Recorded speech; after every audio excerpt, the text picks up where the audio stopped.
Sir কথা শোনা যাচ্ছে না। শোনা যাচ্ছে না?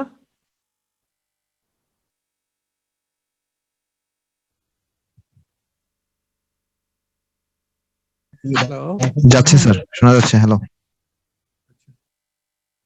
আচ্ছা, শুরু করি তাহলে আমরা।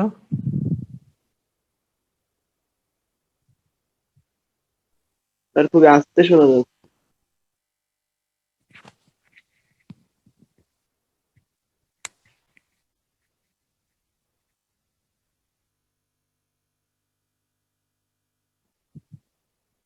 আচ্ছা দেখো, আজকে আমরা ক্যাশ মেমোরির অপটিমাইজেশনটা দেখছিলাম। তো ক্যাশ মেমোরির অপটিমাইজেশন সেটা বাকি আছে, কিন্তু আমাদের এই ভার্চুয়াল, এখন আমরা দেখতে চাই ভার্চুয়াল মেমোরি। তো ভার্চুয়াল মেমোরি দেখলে তাহলে ক্যাশ অপটিমাইজেশনটা তোমাদের জন্য আরেকটু সহজ হবে, এই জন্য ভার্চুয়াল মেমোরিটা আগে দেখতে চাই।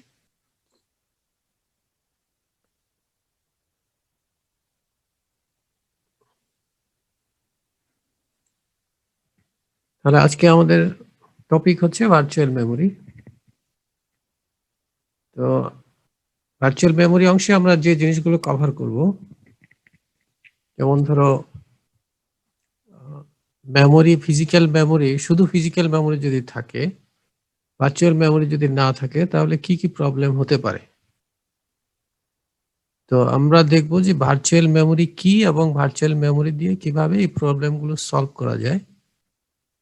তারপর ভার্চুয়াল মেমোরিটা কিভাবে ইমপ্লিমেন্ট করা যায়, এবং ফাইনালি ভার্চুয়াল মেমোরির সাথে ক্যাশের কি ধরনের রিলেশন আছে।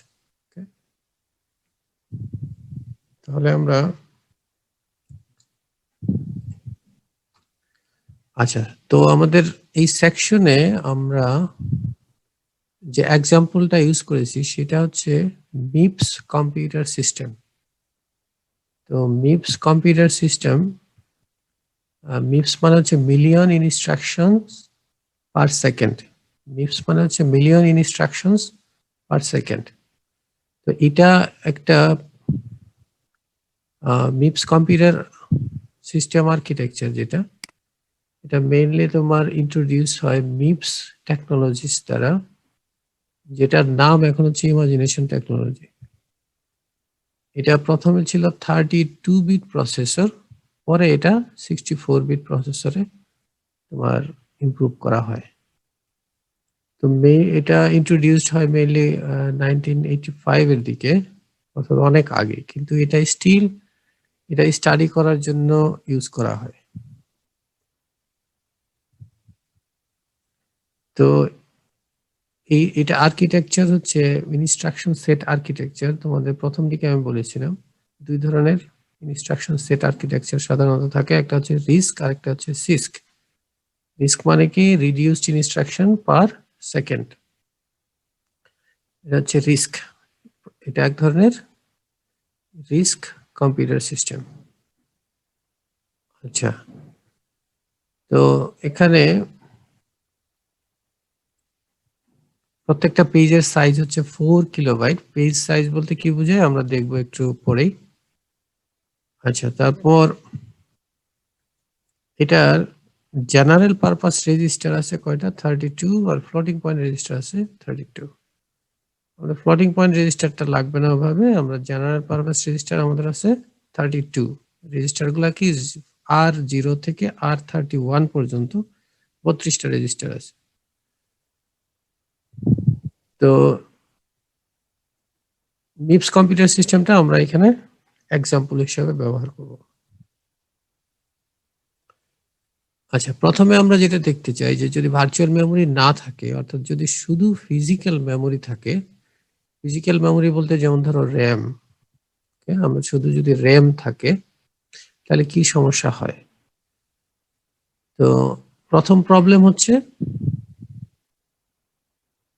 মনে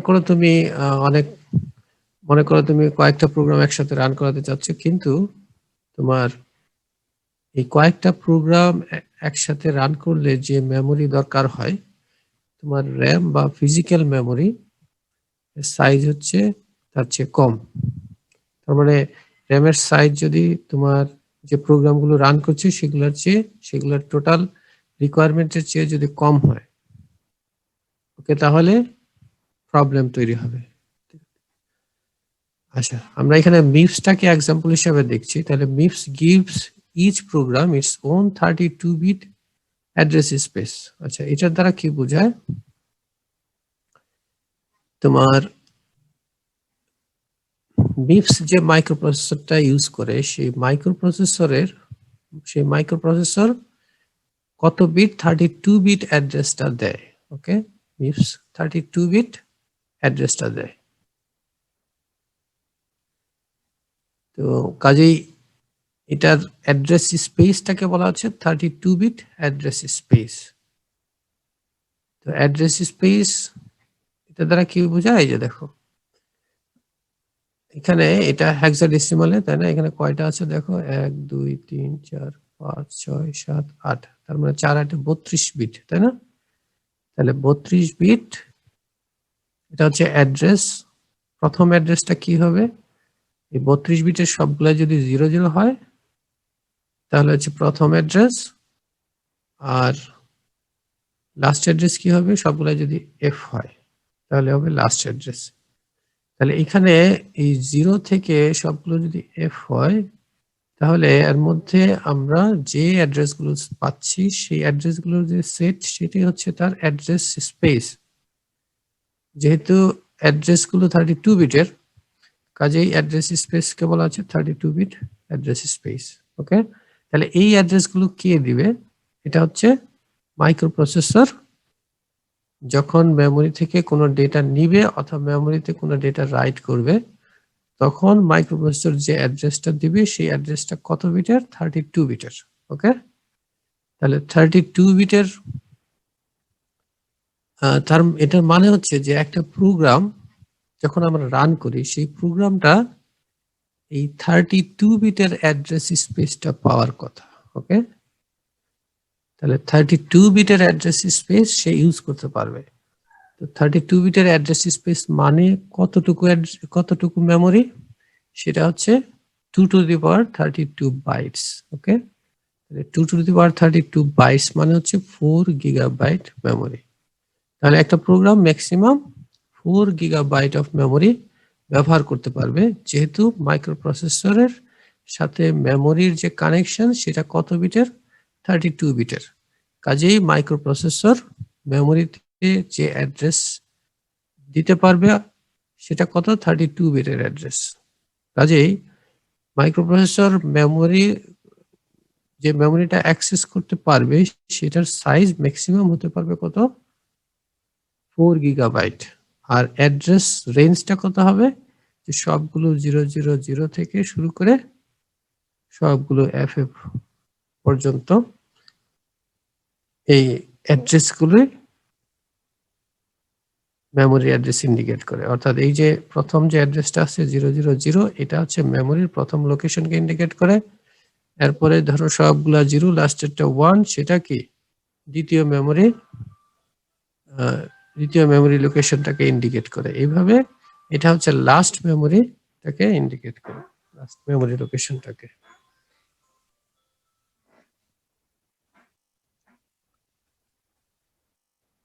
আচ্ছা, এখন কথা হচ্ছে যে আমাদের যদি এরকম একটা আচ্ছা, এই কাজে আমরা যে মেমোরি স্পেসের কথা বললাম, যে অ্যাড্রেস স্পেসের কথা বললাম, সেই অ্যাড্রেস স্পেসটা মাইক্রোপ্রসেসর জেনারেট করছে, তাই তো? এখন মাইক্রোপ্রসেসরের সাথে যে ফিজিক্যাল মেমোরিটা কানেক্টেড থাকবে, এটা মনে করো ফিজিক্যাল মেমোরি, এটা মাইক্রোপ্রসেসরের সাথে কানেক্টেড। এখন এই ফিজিক্যাল মেমোরির সাইজ যদি 4 গিগাবাইটের চেয়ে কম হয়, যেমন ধরো যদি 1 গিগাবাইট হয়, ওকে, আচ্ছা, সেই ক্ষেত্রে এটা হচ্ছে ফিজিক্যাল মেমোরি, এটাই হচ্ছে র্যাম। ওকে, তো কাজে র্যামের সাইজ যদি 1 গিগাবাইট হয়, এখন মাইক্রোপ্রসেসর অ্যাড্রেস করতে পারবে 4 গিগাবাইট অফ মেমোরি। ওকে, মানে মাইক্রোপ্রসেসর এর সাথে ম্যাক্সিমাম 4 গিগাবাইট অফ মেমোরি লাগানো থাকতে পারে। ওকে, এখন আমরা যদি কম মেমোরি ইউজ করি তাহলে কি হবে? এখানে এই যে মেমোরি গুলো, ওকে, মনে করো 1 গিগাবাইট অফ মেমোরি আছে, কিন্তু মাইক্রোপ্রসেসর যে অ্যাড্রেস গুলো জেনারেট করবে সেই অ্যাড্রেস গুলো কি হতে পারে? 1 গিগাবাইটের চেয়ে 1 গিগাবাইটের ম্যাক্সিমাম যে অ্যাড্রেসটা, ওকে, 1 গিগাবাইটের ম্যাক্সিমাম অ্যাড্রেস যেটা, সেটার পরেও কিন্তু সে অ্যাড্রেস করতে পারবে। কাজে মনে করো এই লোকেশনটা যদি অ্যাড্রেস করে তাহলে কোনো সমস্যা নাই। ওকে, এই লোকেশনটা যদি অ্যাড্রেস করে সমস্যা নাই, এটা অ্যাড্রেস করলেও সমস্যা নাই, কিন্তু যখনই 1 গিগাবাইটের চেয়ে পরের লোকেশনটা অ্যাড্রেস করতে যাবে তখন কিন্তু এখানে কিছু পাবে না। যখনই কিছু পাবে না তখন আসলে কি হবে? প্রোগ্রামটা ক্র্যাশ করবে। ওকে, কাজেই একটা প্রোগ্রাম ক্র্যাশ করবে কখন? If it tries to access more than 1 gigabyte. কিন্তু 1 গিগাবাইটের যে মেমোরি তার ট্রাই করার কিন্তু সে অ্যালাউড। কেন অ্যালাউড? কারণ হচ্ছে সে ম্যাক্সিমাম 4 গিগাবাইট পর্যন্ত ট্রাই করতে পারবে। কাজে 1 গিগাবাইটের পরেও কিন্তু ট্রাই করতে পারে সে। তো কাজেই যখন সে ট্রাই করতে যাবে তখন 1 গিগাবাইটের পরে হলে সেটা প্রোগ্রামটা ক্র্যাশ করবে, যেহেতু ওই অ্যাড্রেসের কোনো মেমোরি, ফিজিক্যাল মেমোরি নাই।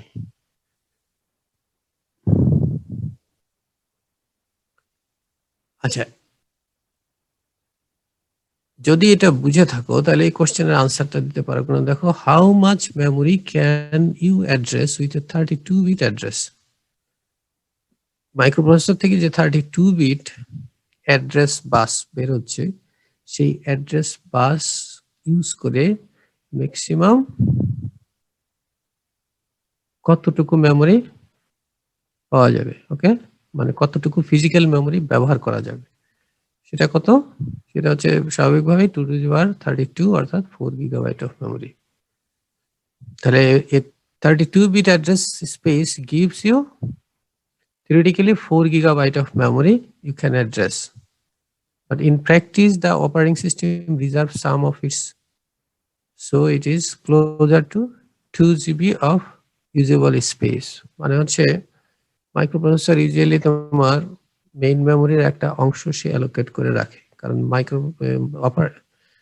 মাইক্রোপ্রসেসর না, সেটা হচ্ছে অপারেটিং সিস্টেম, তার নিজের জন্য কিন্তু একটা মেমোরি দরকার হয়। কাজে সে ফিজিক্যাল মেমোরির একটা অংশ কিন্তু সে ব্যবহার করবে তার নিজের জন্য। ওকে, তো বাকি যেটা আছে সেটা হচ্ছে প্রোগ্রামের জন্য অ্যাভেলেবল হয়। তো এনিওয়ে, এখানে আমাদের মূল বিষয়, তাহলে যখনই তোমার এই রেঞ্জের বাইরের কোনো অ্যাড্রেস মাইক্রোপ্রসেসর দিবে তখনই প্রোগ্রামটা ক্র্যাশ করবে। প্রবলেমটা বুঝতে পেরেছো কিনা বলো তোমরা?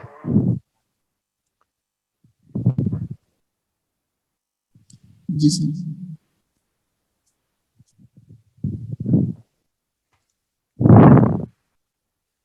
এটা কখন? যদি ভার্চুয়াল মেমোরি না থাকে। ওকে, যদি ভার্চুয়াল মেমোরি না থাকে সেই ক্ষেত্রে এই প্রবলেমটা হবে। ওকে, কোনো কোশ্চেন নাই?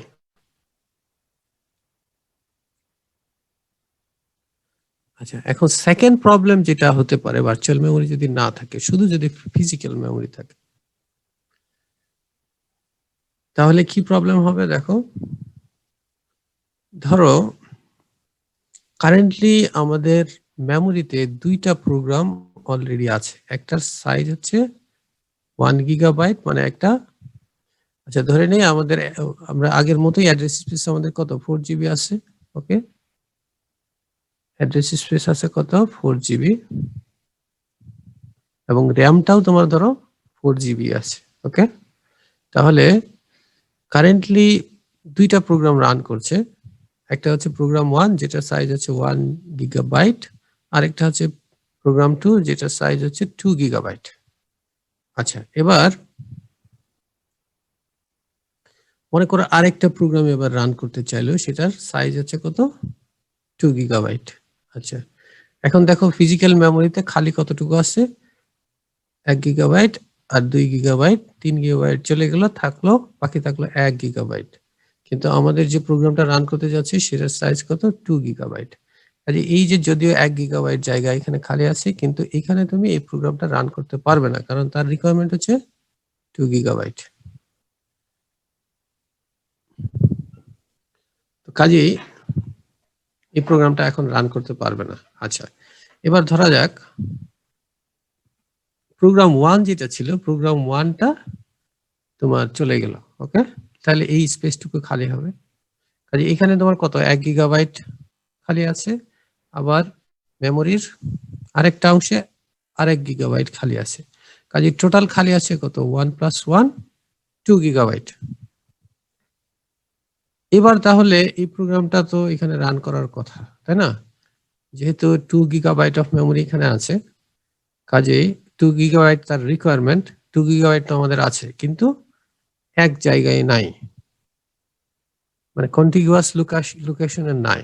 যেহেতু নাই, সেজন্য কিন্তু এই মেমোরি স্পেস থাকা সত্ত্বেও কিন্তু তুমি প্রোগ্রামটা রান করতে পারবে না, যেহেতু এই দুইটা অংশ এক জায়গায় নাই। অন্যভাবে বলা যায় যে মেমোরিটা ফ্র্যাগমেন্টেড হয়ে গেছে, মেমোরিতে হোল তৈরি হয়েছে। এই হোল বলতে এই যে ফ্র্যাগমেন্ট, এটা একটা ফ্র্যাগমেন্ট, এটা আর একটা ফ্র্যাগমেন্ট, তাহলে দুইটা আলাদা আলাদা হোল বা ফ্র্যাগমেন্ট তৈরি হয়েছে।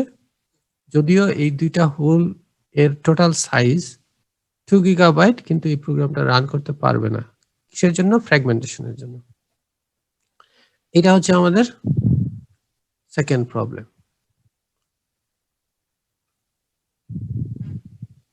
এটা কখন প্রবলেমটা হবে? যদি আমাদের ফিজিক্যাল মেমোরি আছে কিন্তু ভার্চুয়াল মেমোরি নাই।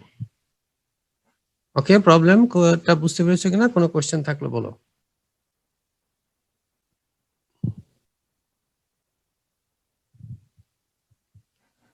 আচ্ছা, এবার থার্ড প্রবলেম কি হতে পারে? সেটা হচ্ছে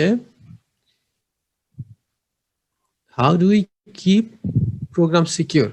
কিভাবে আমরা প্রোগ্রামকে সিকিউর করতে পারি? আচ্ছা দেখো, এখানে যেহেতু মাইক্রোপ্রসেসরের অ্যাড্রেস বিটটা হচ্ছে 32 বিট, কাজে প্রত্যেকটা প্রোগ্রাম কিন্তু এই 32 বিট মেমোরি স্পেস মানে অ্যাড্রেস স্পেসটা ইউজ করতে অ্যালাউড। ওকে, এখন ধরা যাক একটা প্রোগ্রাম আছে, যে প্রোগ্রামটা কি করলো, যে প্রোগ্রাম থেকে একটা ইনস্ট্রাকশন, এই ইনস্ট্রাকশনটা এক্সিকিউট হলো। আচ্ছা, এই ইনস্ট্রাকশনটা কি মিন করে দেখো, এটা হচ্ছে এস মানে হচ্ছে স্টোর, ডাব্লিউ মানে হচ্ছে ওয়ার্ড, স্টোর ওয়ার্ড। ওকে, একটা ওয়ার্ড স্টোর করো, তার মানে কি মেমোরিতে রাইট করো। কোথায়, কোনটা স্টোর করবে? রেজিস্টার R2 রেজিস্টারের যে ভ্যালুটা আছে সেই ভ্যালুটা রাইট করো কোথায়? এই মেমোরি অ্যাড্রেস। এই মেমোরি অ্যাড্রেস বলতে আসলে কি বোঝাচ্ছে? এই যে R0 রেজিস্টারের মধ্যে যে ভ্যালুটা আছে তার সাথে 1024 যোগ হবে, যোগ হওয়ার পরে যে অ্যাড্রেসটা পাওয়া গেল সেই অ্যাড্রেসে রাইট হবে। কি রাইট হবে? এই R2 রেজিস্টারের মধ্যে যে ভ্যালুটা আছে সেটা রাইট হবে। আচ্ছা, আমরা ধরে নেই R0 রেজিস্টারের মধ্যে যদি 0 থাকে, তাহলে 0 প্লাস 1024, তার মানে 1024 অ্যাড্রেসে R2 এর কন্টেন্টটা রাইট হবে। আচ্ছা, এখন ধরা যাক প্রোগ্রাম 1 কি করছে? ধরো এটা একটা ব্যাংকের প্রোগ্রাম, সে কি করছে? এই 1024 অ্যাড্রেসের মধ্যে একটা ভ্যালু রাইট করছে। ওকে, ভ্যালুটা কত? এই যে 4700। ওকে, 4700 তার ব্যালেন্সটা রাইট করছে, সে তার অ্যাকাউন্টের ব্যালেন্সটা। ওকে, আচ্ছা এবার দেখো, এবার মনে করো আরেকটা প্রোগ্রাম রান করছে, সেই প্রোগ্রামটাও একইভাবে 1024 অ্যাড্রেসেই রাইট করতে চাচ্ছে। ওকে, তাহলে 1024 অ্যাড্রেসে সে তো রাইট করতে অ্যালাউড, কারণ সে এই যে 32 বিট অ্যাড্রেস স্পেস ইউজ করতে পারবে। প্রোগ্রাম 1ও 32 বিট অ্যাড্রেস স্পেস ইউজ করতে পারবে। কাজেই সে অলরেডি 1024 অ্যাড্রেসে 4700 রাইট করেছে, আর প্রোগ্রাম 2ও 1024 অ্যাড্রেসে আরেকটা ভ্যালু রাইট করেছে। ভ্যালুটা হচ্ছে কত? যে 8021 তারপর 4টা 0 এই ভ্যালুটা রাইট করেছে। এখন তাহলে দেখো এই যে প্রোগ্রামটা যে রান করছিল, এই প্রোগ্রামের যে এই 1024 অ্যাড্রেসের যে ভ্যালুটা তার ছিল, সেই ভ্যালুটা তো আর থাকলো না, সেই ভ্যালুটা ওভাররাইট হয়ে গেল, করাপ্ট হয়ে গেল। ওকে, এখন যদি করাপ্ট হয়ে যায় তার মানে অ্যাকচুয়ালি কি হচ্ছে যে মাল্টিপল প্রোগ্রাম যদি রান করে তারা একটা আরেকটাকে করাপ্ট করে ফেলবে, এবং তোমার সেই ক্ষেত্রে কি হবে, প্রোগ্রামগুলো ক্র্যাশ করতে পারে। ওকে, কাজে এটা হচ্ছে একটা হচ্ছে সিকিউরিটি রিলেটেড ইস্যু, আরেকটা হচ্ছে reliability related issue. Security related issue কি, যেমন ধরো তুমি এখানে ব্যাংক ব্যালেন্সটা রাইট করেছো। ওকে, ব্যাংক ব্যালেন্সটা তো খুবই তোমার একটা কনফিডেন্সিয়াল ইনফরমেশন। কেউ যদি এই ইনফরমেশনটাকে মেমোরিতে চেঞ্জ করে দিতে পারে, মনে করো হ্যাকার তোমার কম্পিউটারে একটা প্রোগ্রাম ঢুকিয়ে দিয়েছে, সে কি করতে পারে, সেই মেমোরির ওই অ্যাড্রেসে গিয়ে চেঞ্জ করে দিতে পারে, তাহলে কিন্তু সে অনেক কিছু করতে পারবে। তার অ্যাকাউন্ট থেকে তোমার অ্যাকাউন্ট থেকে তার অ্যাকাউন্টে টাকা ট্রান্সফার করতে পারবে। কাজে এটা একটা সিকিউরিটির ইস্যু। আর একটা প্রোগ্রাম যখন আরেকটা প্রোগ্রামকে করাপ্ট করে দিচ্ছে, তাহলে নিশ্চয়ই তোমার প্রোগ্রামগুলোর কোনো রিলায়েবিলিটি থাকবে না। তো কাজে এটা একটা প্রবলেম যদি আমাদের ভার্চুয়াল মেমরি না থাকে। তো এখানে যেটা আমাদের দরকার সেটা হচ্ছে কি, একটা প্রোগ্রাম যাতে আরেকটা প্রোগ্রামের মেমোরির কন্টেন্ট যাতে চেঞ্জ করতে না পারে সেটা এনশিওর করতে হবে। ওকে, যেটা শুধু ফিজিক্যাল মেমোরি দিয়ে এনশিওর করা সম্ভব না। তাহলে আমরা তিনটা প্রবলেম দেখলাম। প্রবলেম তিনটা কি কি দেখো, একটা হচ্ছে যে সবগুলা প্রোগ্রামই তোমার 32 bit memory address space use করছে। ওকে, কাজে সেক্ষেত্রে যেটা হতে পারে, যদি ফিজিক্যাল মেমোরিটা ম্যাক্সিমাম সাইজের চেয়ে কম হয়, তাহলে প্রোগ্রাম কি করতে পারে, একটা ইনভ্যালিড লোকেশন থেকে ডেটা রিড করার জন্য কমান্ড দিতে পারে, যার ধরুন প্রোগ্রামটা ক্র্যাশ করবে। আর যদি আরেকটা প্রবলেম কি, ফ্র্যাগমেন্টেশন প্রবলেম, যে মেমোরির বিভিন্ন জায়গায় যে হোলগুলো তৈরি হচ্ছে, এই হোলগুলো তুমি ভালোভাবে এফিশিয়েন্টলি তুমি ব্যবহার করতে পারবে না। আরেকটা হচ্ছে যে একটা প্রোগ্রাম আরেকটা প্রোগ্রামের ডাটাকে নষ্ট করে দিতে পারে। তাহলে এগুলো হচ্ছে প্রবলেমগুলো। এখন প্রবলেমগুলো আমরা কিভাবে সলভ করতে পারি,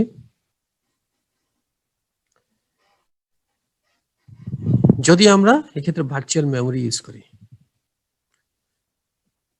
দেখো এখানে প্রবলেমটা হচ্ছে কিসের জন্য, মাল্টিপল প্রোগ্রাম সেম ফিজিক্যাল মেমোরিটাকে ইউজ করছে। ওকে, সেম অ্যাড্রেস স্পেসটাকে ইউজ করছে। এখন যেহেতু সবাই একই মেমোরি ইউজ করতে চাচ্ছে, সবাই র্যামটাকে ইউজ করতে চাচ্ছে, এবং সবাই র্যামের যে কোনো জায়গায় ইউজ করতে অ্যালাউড। ওকে, তো এর জন্য কিন্তু সমস্যাগুলো হচ্ছে। কাজে আমরা যেটা করতে পারি, যে আমরা সরাসরি ফিজিক্যাল মেমোরিতে প্রোগ্রামগুলোকে অ্যাক্সেস দিব না, আমরা দিব হচ্ছে একটা প্রত্যেকটা প্রোগ্রামের জন্য আমরা একটা ভার্চুয়াল মেমোরিতে তাকে অ্যাক্সেস দিব। প্রত্যেকটা মেমোরির জন্য আলাদা আলাদা ভার্চুয়াল মেমোরি স্পেস থাকবে। সে কোনো কিছু যদি মেমোরির কোনো কিছু যদি রিড করতে চায় অথবা মেমোরিতে যদি রাইট করতে চায়, তাহলে সে ভার্চুয়াল মেমোরিটাকে ইউজ করবে। এখন এই ভার্চুয়াল মেমোরিটাকে আমরা আবার ফিজিক্যাল মেমোরিতে এমন ভাবে ম্যাপিং করব যাতে তোমার এই তিনটা প্রবলেম যাতে না আসে। ওকে, তাহলে দেখো এক্ষেত্রে আমরা কি করতে পারি, প্রত্যেককে যদি আমরা আলাদা আলাদা ভার্চুয়াল মেমোরি স্পেস দেই, সেক্ষেত্রে separately map each program's memory space to the RAM memory space. প্রত্যেকটা প্রোগ্রামের ভার্চুয়াল মেমোরি স্পেস থেকে আমরা র্যামে অর্থাৎ ফিজিক্যাল মেমোরিতে ম্যাপ করতে পারবো। ইভেন তোমার যদি মেইন মেমোরিতে জায়গা না থাকে, অর্থাৎ ফিজিক্যাল মেমোরিতে যদি জায়গা না থাকে, তাহলে আমরা ডিস্কেও ট্রান্সফার করতে পারবো। তাহলে আমরা অ্যাকচুয়ালি যে কাজটা এখানে করছি সেটা হচ্ছে ম্যাপিং। তো তাহলে ম্যাপিং আমাদের ফ্লেক্সিবিলিটি দিচ্ছে, আমরা কিভাবে ফিজিক্যাল মেমোরিটাকে ব্যবহার করব সেটার ফ্লেক্সিবিলিটি দিচ্ছে আমাদের এই ম্যাপিংটা। ওকে, আচ্ছা এখন আমরা আরেকটু ডিটেলে যাই। তাহলে ভার্চুয়াল মেমোরি আসলে কি হচ্ছে? Virtual memory is a layer of indirection. এটা হচ্ছে ইনডিরেকশনের একটা লেয়ার। ইনডিরেকশন তোমরা অনেক জায়গায় ইউজ করো। ফর এক্সাম্পল তোমরা সিতে যেমন পয়েন্টার যখন ইউজ করো, পয়েন্টার হচ্ছে এক ধরনের ইনডিরেকশন। তোমার একটা ভেরিয়েবলের ভ্যালু আছে, আর পয়েন্টার কি কি পয়েন্টার হচ্ছে আরেকটা ভেরিয়েবল যে কি করবে, অন্য একটা ভেরিয়েবলকে পয়েন্ট করবে, তাই না? কাজে এখানে একটা ইনডিরেকশন লেয়ার তৈরি হচ্ছে। তার মানে তুমি তোমার ভেরিয়েবলের ভ্যালুটাকে হ্যান্ডেল করতে পারবে একটা পয়েন্টারের মাধ্যমে। ইনডিরেক্টলি তুমি পয়েন্টারের মাধ্যমে হ্যান্ডেল করতে পারছো, সেই জন্য এটাকে বলা হচ্ছে ইনডিরেকশন, একটা লেয়ার অফ ইনডিরেকশন। তো অ্যাকচুয়ালি কম্পিউটার সায়েন্সের অনেক প্রবলেমই তোমার এই ইনডিরেকশন ইউজ করে সলভ করা যায়। তো আমরা এখানে দেখি যে ভার্চুয়াল মেমোরিটাকে আমরা বলছি লেয়ার অফ ইনডিরেকশন। তাহলে ভার্চুয়াল মেমোরির কাজ হচ্ছে সে প্রোগ্রাম অ্যাড্রেসটা নেবে, ওকে, প্রোগ্রাম অ্যাড্রেসটা দিবে এবং সেটা ফিজিক্যাল অ্যাড্রেসে, ফিজিক্যাল মেমোরির অ্যাড্রেসে এটাকে ম্যাপ করবে। ওকে, তো তোমরা প্রোগ্রাম অ্যাড্রেসটা বুঝতে পারছো কিনা, সেটা হচ্ছে একটা প্রোগ্রাম যখন রান করা হয় সেই প্রোগ্রাম কি করবে, মনে করো প্রোগ্রামে তুমি একটা ভেরিয়েবল ইউজ করেছো, সেই ভেরিয়েবলের ভ্যালুটা রিড করবে অথবা ভেরিয়েবলের ভ্যালুটা রাইট করবে। তাহলে প্রোগ্রামটা কি করবে, একটা অ্যাড্রেস দেবে। প্রোগ্রামটা যখন রান করবে তখন ওই ভেরিয়েবলের ভ্যালুটা রিড বা রাইট করার জন্য সে একটা অ্যাড্রেস জেনারেট করবে। সিপিইউ অ্যাকচুয়ালি সেই অ্যাড্রেসটাই অ্যাড্রেস বাস দিয়ে পাঠাবে। ওকে, এটাই হচ্ছে তোমার প্রোগ্রাম অ্যাড্রেস। প্রোগ্রাম যে অ্যাড্রেসটা জেনারেট করছে সিপিইউ এর মাধ্যমে সেটাই হচ্ছে প্রোগ্রাম অ্যাড্রেস। এখন এই প্রোগ্রাম অ্যাড্রেসটা আলটিমেটলি কোথায়, ফিজিক্যাল যে মেমোরি আছে সেই ফিজিক্যাল মেমোরিতে, যে ফিজিক্যাল মেমোরির যে অ্যাড্রেস লাইনগুলো আছে সেই অ্যাড্রেস লাইনগুলোতে এই অ্যাড্রেসগুলো ট্রান্সফার করতে হবে। কিন্তু আমরা ডিরেক্টলি ট্রান্সফার না করে আমরা আগে ম্যাপিং করে তারপরে ট্রান্সফার করব। ওকে, কাজে যে এই ম্যাপিং এর কাজটা করছে সেই হচ্ছে ভার্চুয়াল মেমোরি। তাহলে ভার্চুয়াল মেমোরি প্রোগ্রাম অ্যাড্রেসটা নিচ্ছে এবং ফিজিক্যাল মেমোরি অ্যাড্রেসে ম্যাপ করছে। যেমন ধরো এখানে দেখানো হয়েছে যদি আমাদের ভার্চুয়াল মেমোরি না থাকে তাহলে সেক্ষেত্রে কি প্রোগ্রামের যে অ্যাড্রেসটা অর্থাৎ সিপিইউ যে অ্যাড্রেসটা জেনারেট করছে সেটা সরাসরি র্যামে চলে যাচ্ছে। আর যদি ভার্চুয়াল মেমোরি থাকে তাহলে মাঝখানে একটা লেয়ার থাকবে যে এই অ্যাড্রেসটাকে, প্রোগ্রামের অ্যাড্রেসটাকে ম্যাপ করবে ফিজিক্যাল মেমোরির অ্যাড্রেসে। তো ম্যাপিং করার সময় সে কিন্তু এখানে বিভিন্ন ভাবে সে ম্যাপিং করবে। কাজে আমরা এই ম্যাপিংটা এমন ভাবে করব যাতে আমাদের ওই প্রবলেমগুলো না হয়।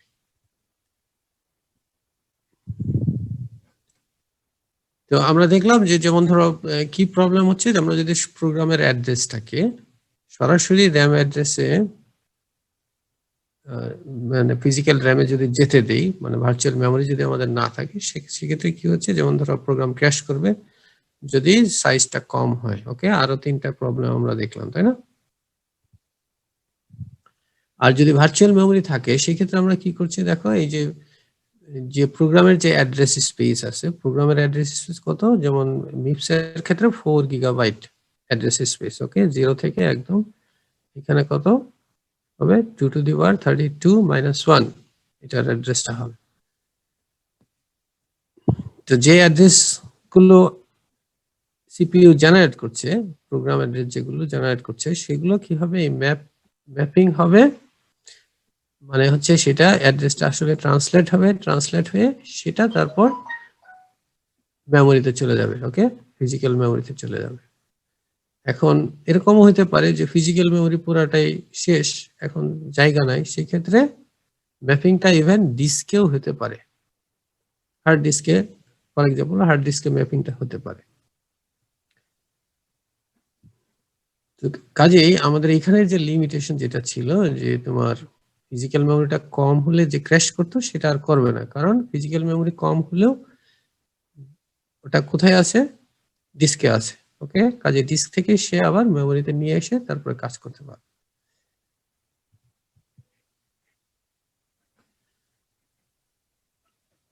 কোনো কোশ্চেন আছে কিনা এখানে তোমাদের?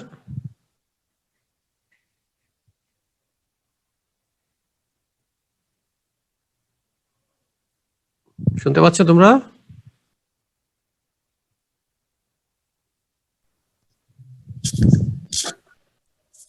স্যার ভার্চুয়াল মেমরি কোনটা নরমালি এত থাকে যে পিসিতে?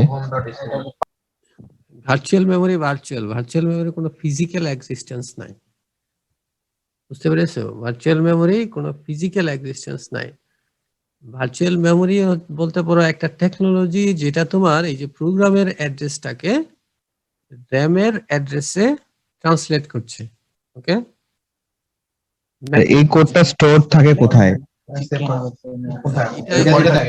একটা আসলে টেবিল, এই টেবিলটা স্টোর থাকে তোমার মেইন মেমোরি ইউজ করতে পারে অথবা হার্ডওয়্যার ইটসেলফ একটা হার্ডওয়্যার হতে পারে। ওকে, স্যার ভিরএম কি ওটাও কি ভার্চুয়াল মেমরি? ভিরএম যে থাকে অনেকগুলো জিপিইউ বা এতে, ভিরএম ওটা? ভিডিও বলতে আবার ভিডিও র্যাম যদি তুমি বুঝাও, ভিডিও র্যাম অন্য জিনিস। ওকে, ওকে স্যার।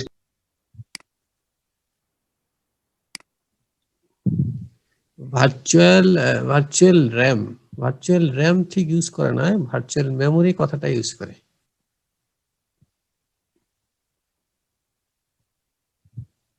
র্যামটা হচ্ছে একটা ফিজিক্যাল জিনিস।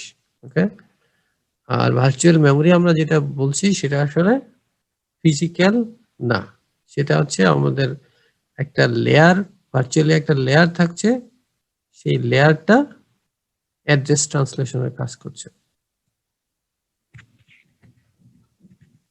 আচ্ছা, আমাদের আরো ক্লিয়ার হবে আস্তে আস্তে।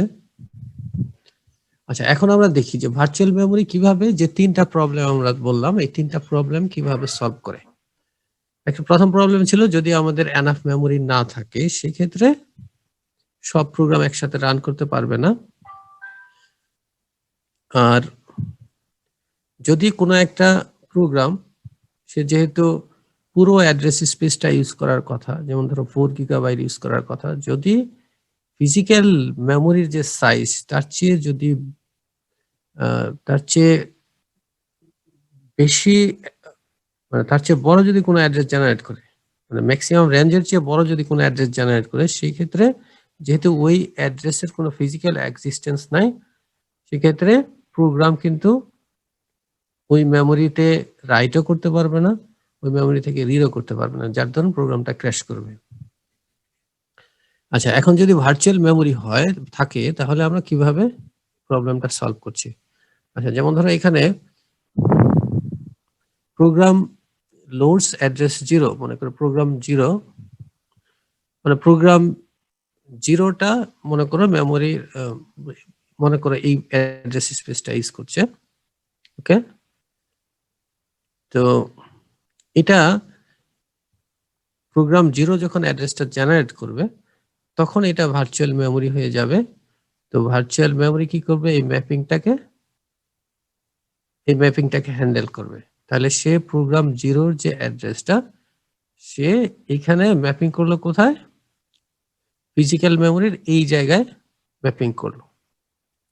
তার মানে বলতে পারো যে যদিও এই প্রোগ্রাম 0 যে অ্যাড্রেসগুলো জেনারেট করছে সেই অ্যাড্রেসগুলো ট্রান্সলেট হয়ে ফিজিক্যাল মেমোরির এই রেঞ্জের মধ্যে চলে যাচ্ছে। ওকে, বা তুমি বলতে পারো যে প্রোগ্রামটার অ্যাড্রেসগুলো ট্রান্সলেট করা হচ্ছে যে অ্যাড্রেসে, সেটার রেঞ্জ কত, এই যে এখানে আছে। ওকে, এই রেঞ্জে। আর প্রোগ্রাম 1 যেটা আছে, সে এই প্রোগ্রাম 1 যে অ্যাড্রেসগুলো জেনারেট করছে সেই অ্যাড্রেসগুলোর জন্য তাকে অ্যালোকেট করা হয়েছে এই যে ফিজিক্যাল মেমোরির প্রথম অংশ। আর প্রোগ্রাম 2 এর জন্য থার্ড অংশটা অ্যালোকেট করা হয়েছে। মানে হচ্ছে যে প্রোগ্রাম 2 যে অ্যাড্রেসগুলো জেনারেট করে সেগুলা ট্রান্সলেট করে ফিজিক্যাল মেমোরিতে যখন পাঠানো হয় সেটা এই রেঞ্জের মধ্যে থাকে। ওকে, এখন ধরো প্রোগ্রাম 3 আরেকটা আছে, এখন মেমোরিতে কোনো জায়গা নাই, কাজেই অ্যাড্রেসগুলো ট্রান্সলেট করবে আসলে কোথায়, এটা তোমার ডিস্কে সে ট্রান্সলেট করবে। কিন্তু ডিস্কে যদিও ডিস্ক থেকে অ্যাকচুয়ালি কি হবে যে প্রোগ্রামটা মেমোরিতে আসবে, আসার পরে তারপর কাজ হবে। এখন যেহেতু মেমোরিতে জায়গা নাই, সেক্ষেত্রে যেটা করতে হবে এই মেমোরির কোনো একটা অংশকে খালি করতে হবে, খালি করে তারপর ডিস্ক থেকে প্রোগ্রাম 3টা মেমোরিতে নিয়ে আসতে হবে। ওকে,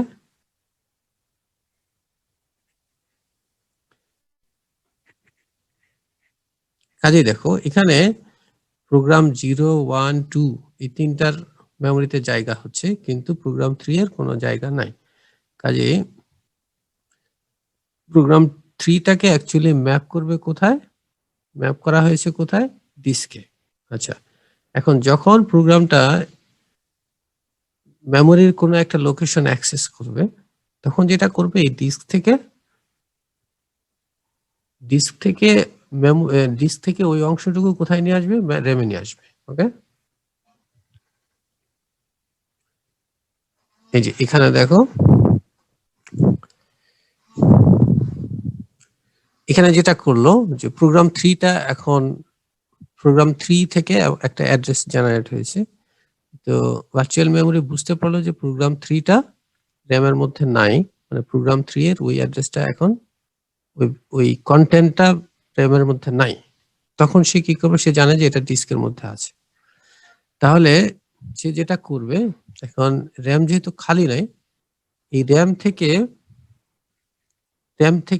র্যামের একটা অংশ খালি করবে সে। এখন খালি করবে কোন অংশটা, দেখো এই জায়গায় কি ছিল আগে, প্রোগ্রাম 0 অংশটুকু ছিল। সেই প্রোগ্রাম 0 এটা লিস্ট রিসেন্টলি ইউজড, মানে এটা অনেক আগে ইউজ হয়েছে, কাজে এটা এই জায়গাটুকু সে খালি করবে। এই জায়গাটুকু খালি করবে মানে হচ্ছে একে ডিস্কে পাঠিয়ে দিবে।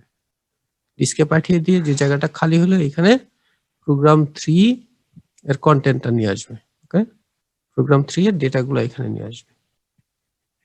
তো আনার পরে এখন প্রোগ্রাম 3 কে সার্ভিস দিবে। ওকে, এখন প্রোগ্রাম 3 কোন অ্যাড্রেস যদি জেনারেট করে, তাহলে এটাকে ম্যাপিং করবে হচ্ছে ফিজিক্যাল মেমোরির এই অংশে ম্যাপিং করবে। ওকে, তাহলে এখানে কি হচ্ছে, আসলে virtual memory moves oldest data to disk. এই যে প্রোগ্রাম 0 এর যে ডেটা সেটা ডিস্কে পাঠালো। VM updates the map to point data 0 to disk. এখানে পয়েন্টারটা চেঞ্জ করবে। পয়েন্টার দেখো প্রোগ্রাম 3 পয়েন্টার আগে ছিল ডিস্কের মধ্যে, এবার এটা পয়েন্ট করছে কাকে, র্যামের এই জায়গাকে পয়েন্ট করছে। VM maps address 3 to RAM 1।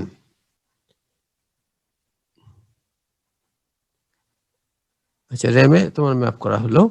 আর এই যে প্রোগ্রাম 0 যেটা আছে, প্রোগ্রামের 0টা ম্যাপিংটা চেঞ্জ করবে, এখন এই ম্যাপিংটা কোথায় দিবে, ডিস্কে দিয়ে দিবে। কাজে এখানে যে কাজটা হচ্ছে দেখো, mapping lets us use our disk to give the illusion of unlimited memory. তাহলে এখানে ফিজিক্যাল মেমোরিতে জায়গা নাই, কিন্তু তোমরা ধরে নিচ্ছি আমরা যে আমাদের ডিস্কে সাফিসিয়েন্ট জায়গা আছে, কাজে ডিস্কের জায়গাটাকে আমরা র্যামের মতো ইউজ করছি। ওকে, ডিস্কের জায়গাটা আমরা র্যামের মতো ইউজ করছি। যদি র্যামের মতো ইউজ করতে না পারতাম তাহলে প্রোগ্রাম 3 কিন্তু রান করতে পারতো না।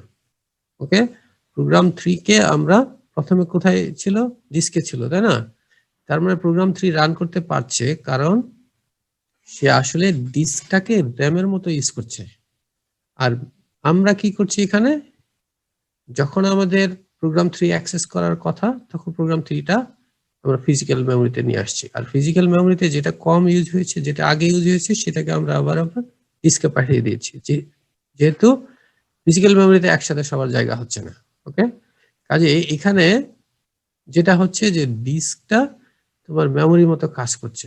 কাজে ডিস্ক তোমাকে একটা ভিউ দিচ্ছে যে তোমার কম্পিউটারে আনলিমিটেড মেমোরি আছে, অর্থাৎ ভার্চুয়াল মেমোরি তোমাকে একটা ভিউ দিচ্ছে, যেটা মানে কি যে তোমার কম্পিউটারে আনলিমিটেড মেমোরি আছে। কাজেই ফিজিক্যাল মেমোরি যত কমই থাকুক সমস্যা নাই, কারণ তোমার হার্ড ডিস্কে যদি স্পেস থাকে তাহলে প্রোগ্রামটা রান করবে।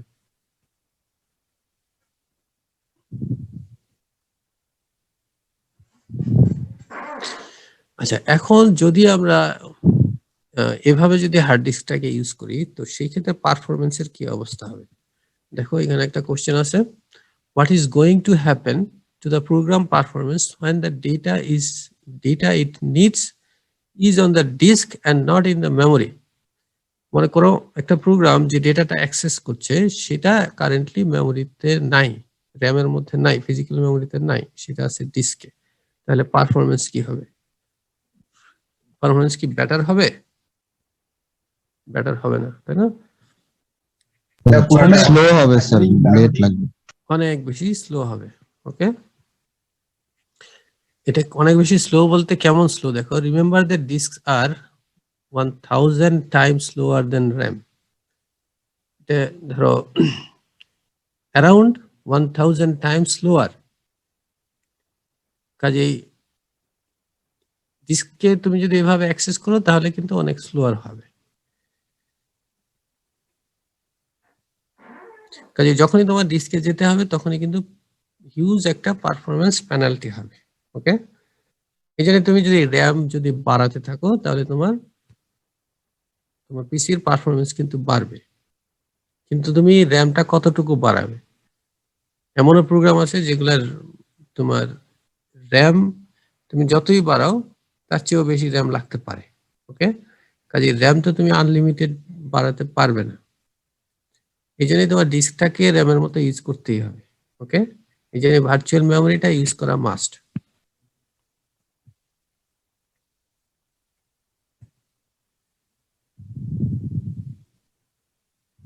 আচ্ছা, তাহলে প্রবলেম 1 এভাবে সলভ করা হলো, অর্থাৎ ডিস্কটাকে আমরা মেমোরির মতো ইউজ করছি।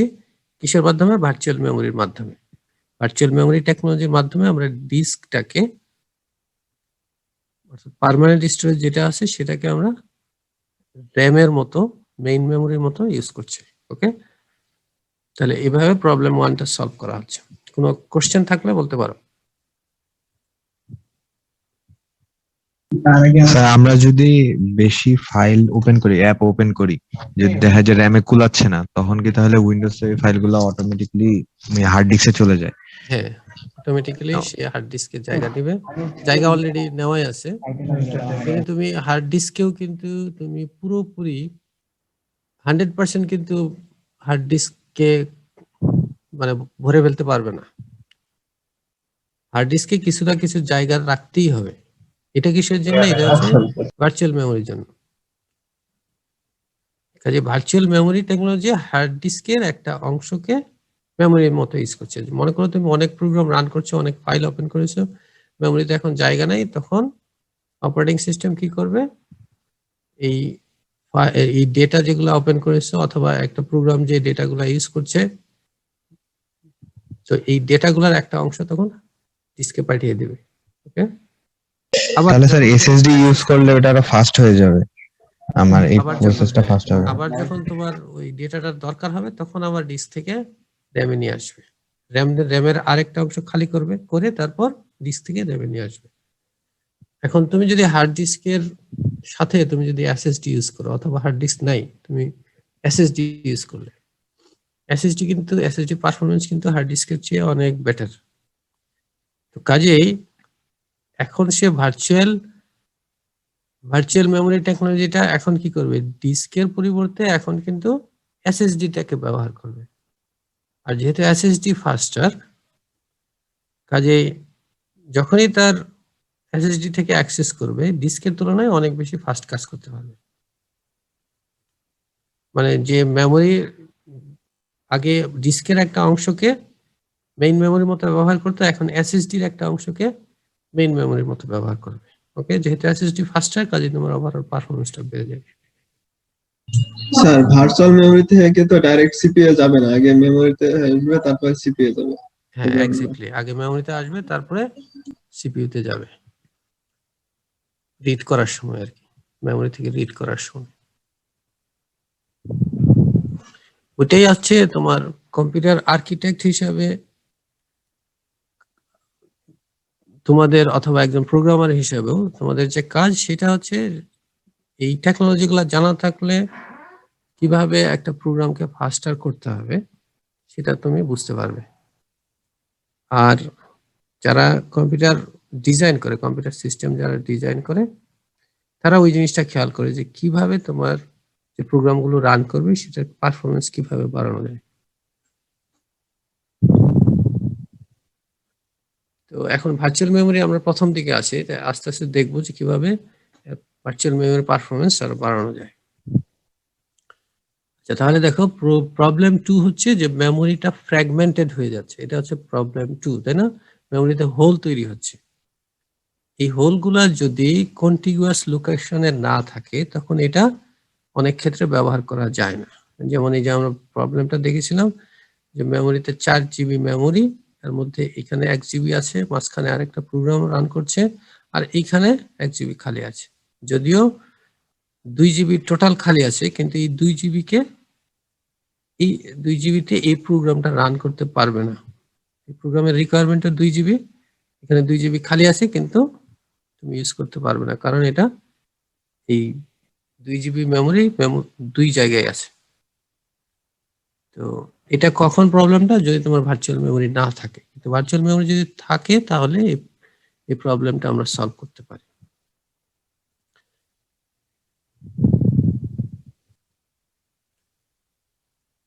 আচ্ছা, এবার দেখো এটা যে ম্যাপিংটা, ভার্চুয়াল মেমোরি টেকনোলজি যে ম্যাপিংটা করে, সেই ম্যাপিং এর মাধ্যমে আসলে এটা সলভ করা যাবে। দেখো এখানে যে ম্যাপিংটা ইউজ করা হচ্ছে, যে প্রোগ্রাম 2 এর কোনো অ্যাড্রেস জেনারেট হলে এই ভার্চুয়াল মেমোরি সেটাকে ম্যাপ করবে ফিজিক্যাল মেমোরির এই জায়গাটায়, ওকে, এই 2 জিবি জায়গায়। এখন প্রোগ্রাম 3 যেটার জন্য 2 জিবি রিকোয়ারমেন্ট তার, এটাকে ম্যাপ করা হলো কিভাবে, যে এই 2 জিবির প্রথম অংশ, 2 জিবির প্রথম অংশ, তার যে 2 জিবি মেমোরি দরকার, ওকে, তার মানে সে এই প্রোগ্রাম 3 যে অ্যাড্রেস গুলো জেনারেট করছে, সেই অ্যাড্রেসের রেঞ্জ যদি এই যে প্রথম 1 জিবির মধ্যে হয়, তাহলে সেটা ম্যাপ করবে হচ্ছে এখানে। আর যদি দ্বিতীয় অংশ হয় তাহলে সেটা ম্যাপ করবে এখানে। কাজে এই যে প্রোগ্রামটা, সে আসলে বুঝতেই পারবে না যে মেমোরির কন্টিগুয়াস জায়গা সে যে ইউজ করছে না, সেটা কিন্তু প্রোগ্রাম 3 এটা বুঝতেই পারবে না, কারণ মাঝখানে কি আছে, ভার্চুয়াল মেমোরি এই ম্যাপিং এর কাজটা করছে। তাহলে দেখো, তাহলে with virtual memory program address maps to RAM address. কাজেই এটা প্রোগ্রাম অ্যাড্রেস গুলোকে র্যাম অ্যাড্রেসে ম্যাপ করছে। Each program has its own mapping, প্রত্যেকটা প্রোগ্রামের আলাদা আলাদা ম্যাপিং আছে। Mappings let's us put our program data whenever we want in the RAM। তাহলে প্রোগ্রাম ডেটা যখন আমাদের দরকার তখন এটা র্যামে সে জায়গা করে দিবে।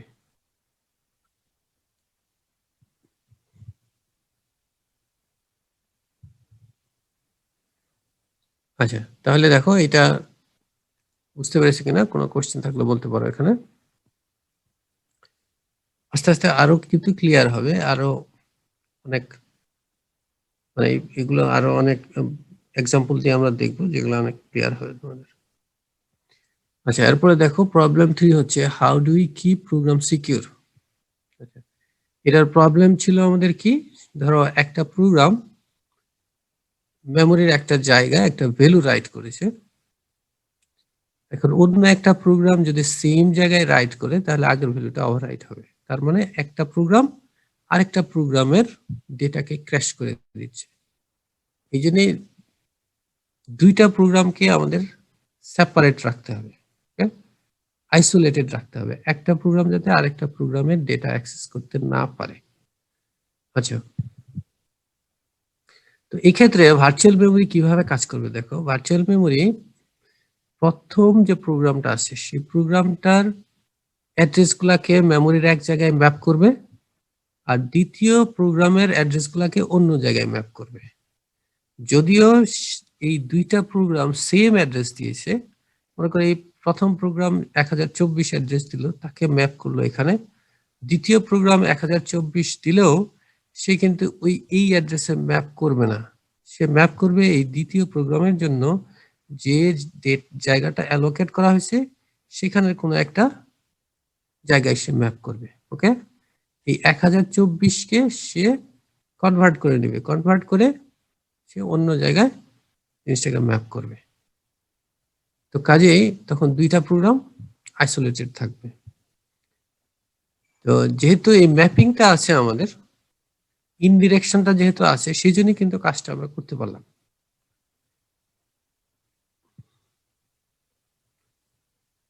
তাহলে neither can touch the others data, এই প্রোগ্রাম দুইটার কোনোটাই অন্য প্রোগ্রামের মানে প্রোগ্রামগুলো কোনোটাই অন্য প্রোগ্রামের ডেটাকে টাচ করতে পারবে না। এটা মানে হচ্ছে দেখো, each program has its own address space, they cannot access each other data, এটা হচ্ছে সিকিউরিটি এবং রিলায়েবিলিটি। প্রত্যেকটা প্রোগ্রামের তার নিজের অ্যাড্রেস স্পেস দিচ্ছি, প্রত্যেকটা প্রোগ্রামকে আমরা ভার্চুয়াল মেমোরির মাধ্যমে তার নিজের অ্যাড্রেস স্পেস দিয়ে দিচ্ছি। ওকে, আর ম্যাপিং এর মাধ্যমে আমরা এনশিওর করছি যাতে এই দুইজনের অ্যাড্রেস গুলা মেমোরির একই জায়গায় ম্যাপ না হয়, সেটা আমরা এনশিওর করছি। তো কাজে এইভাবে আমরা সিকিউরিটি আর রিলায়েবিলিটিটা এনশিওর করতে পারি। আচ্ছা, এখন কোশ্চেনটা হচ্ছে যে সবসময় কি প্রোগ্রাম আইসোলেশনটা ভালো কিনা, অর্থাৎ আমরা এইমাত্র যেটা দেখলাম যে প্রোগ্রাম দুইটাকে আমরা আইসোলেট করে দিচ্ছি, তাই না, এই ম্যাপিং এর মাধ্যমে প্রোগ্রামগুলো যাতে মেমোরির সেম জায়গায় অ্যাক্সেস করতে না পারে সেটা এনশিওর করছে। এখন সবসময় কি এটা ভালো কিনা, আসলে সবসময় এটা মানে এটা দরকার আছে, কিন্তু কিছু কিছু সময় আমাদের একই মেমোরির সেম জায়গা মাল্টিপল প্রোগ্রাম এর ইউজ করার দরকার হতে পারে। ওকে, অর্থাৎ তারা মেমোরির কোনো লোকেশনকে শেয়ার করার প্রয়োজন হতে পারে তাদের। এখন এক্সাম্পল দেখো, যেমন ধরো আমরা এই যে সেভ ডায়ালগ বক্স ইউজ করি, তাই না। তুমি ধরো একটা অ্যাপ্লিকেশন প্রোগ্রামে একটা, মনে করো এমএস ওয়ার্ডে তুমি একটা ফাইল লিখে সেভ করতে যাইবে, সেভ করতে যখন চাবে তখন তোমার সেভ এজ ডায়ালগ বক্সটা আসবে, তাই না। এখন তুমি মনে করো এক্সেল প্রোগ্রাম রান করলে সেখানে তুমি সেভ করতে যাচ্ছ, একই ধরনের ডায়ালগ বক্স কিন্তু ওপেন হবে। তার মানে এটা অপারেটিং সিস্টেমের এই কোডটুকু আসলে শেয়ার করা হচ্ছে মাল্টিপল প্রোগ্রামের মধ্যে। ওকে, তাহলে এই save age dialog box actually operating সিস্টেমের কাছে আছে, সেই অপারেটিং সিস্টেমের এই সার্ভিসটাকে মাল্টিপল প্রোগ্রাম ইউজ করছে। তার মানে এই সেভ এজ ডায়ালগ বক্স মেমোরির যে জায়গায় থাকবে সেই জায়গাটা আসলে মাল্টিপল প্রোগ্রামের মধ্যে শেয়ার করা হচ্ছে। ওকে, কাজেই যাদের মধ্যে শেয়ার করা হবে তাদের সবাইকে কিন্তু মেমোরির সেম জায়গায় অ্যাক্সেস করতে হবে। তো কাজেই শেয়ারিং এরও দরকার আছে। আচ্ছা, এখন শেয়ারিং এর যদি দরকার হয় সেক্ষেত্রে কিন্তু এটা সম্ভব। যেমন ধরো এই প্রোগ্রাম এবং এই প্রোগ্রাম, দুইটা প্রোগ্রামই মেমোরির এই লোকেশনটাকে শেয়ার করছে, কাজে যখন আমরা ম্যাপ করব তখন একই জায়গায় ম্যাপ করে দিব, তাহলে তার কোনো সমস্যা নেই, তাহলে শেয়ার করতে পারবে। আবার যখন তাদের শেয়ার করতে অ্যালাউড না, তখন তাদের আমরা ভিন্ন জায়গায় ম্যাপ করাবো। তাহলে একটা আরেকটা ডেটাকে নষ্ট করতে পারবে না। অর্থাৎ এর প্রয়োজন অনুসারে যখন আমাদের শেয়ার করা দরকার হবে তখন এক জায়গায় ম্যাপ করাবো, শেয়ার করা দরকার না হলে আলাদা জায়গায় ম্যাপ করবো। তো এভাবে অনেক কিছুই কিন্তু তোমার শেয়ার করা হয়। যেমন ধরো তুমি মনে করো এমএস ওয়ার্ড এর একটা ডেটা তুমি কপি করলে, এক্সেলে নিয়ে পেস্ট করলে, তাহলে দুইটা ভিন্ন ভিন্ন প্রোগ্রামের মধ্যে এই যে ডেটাটা যে ট্রান্সফার হচ্ছে সেটা অবশ্যই কি হতে হবে, মেমোরিটা শেয়ার হতে হবে। এই জন্য যখন তুমি কপি করছো তখন একটা কমন জায়গায়, মেমোরির কমন জায়গায় এটা কপি হয়ে থাকছে। আর যখন তুমি অন্য জায়গা থেকে পেস্ট করছো, অন্য একটা অ্যাপ্লিকেশন গিয়ে যখন পেস্ট করছো, তখন ওই কমন জায়গা থেকে নিয়ে ওই প্রোগ্রামে পেস্ট করা হচ্ছে। ওকে, কাজেই তোমার শেয়ারিং অনেক ক্ষেত্রেই শেয়ারিং হয়, কাজে শেয়ারিংও এখানে সম্ভব, আইসোলেশনও সম্ভব।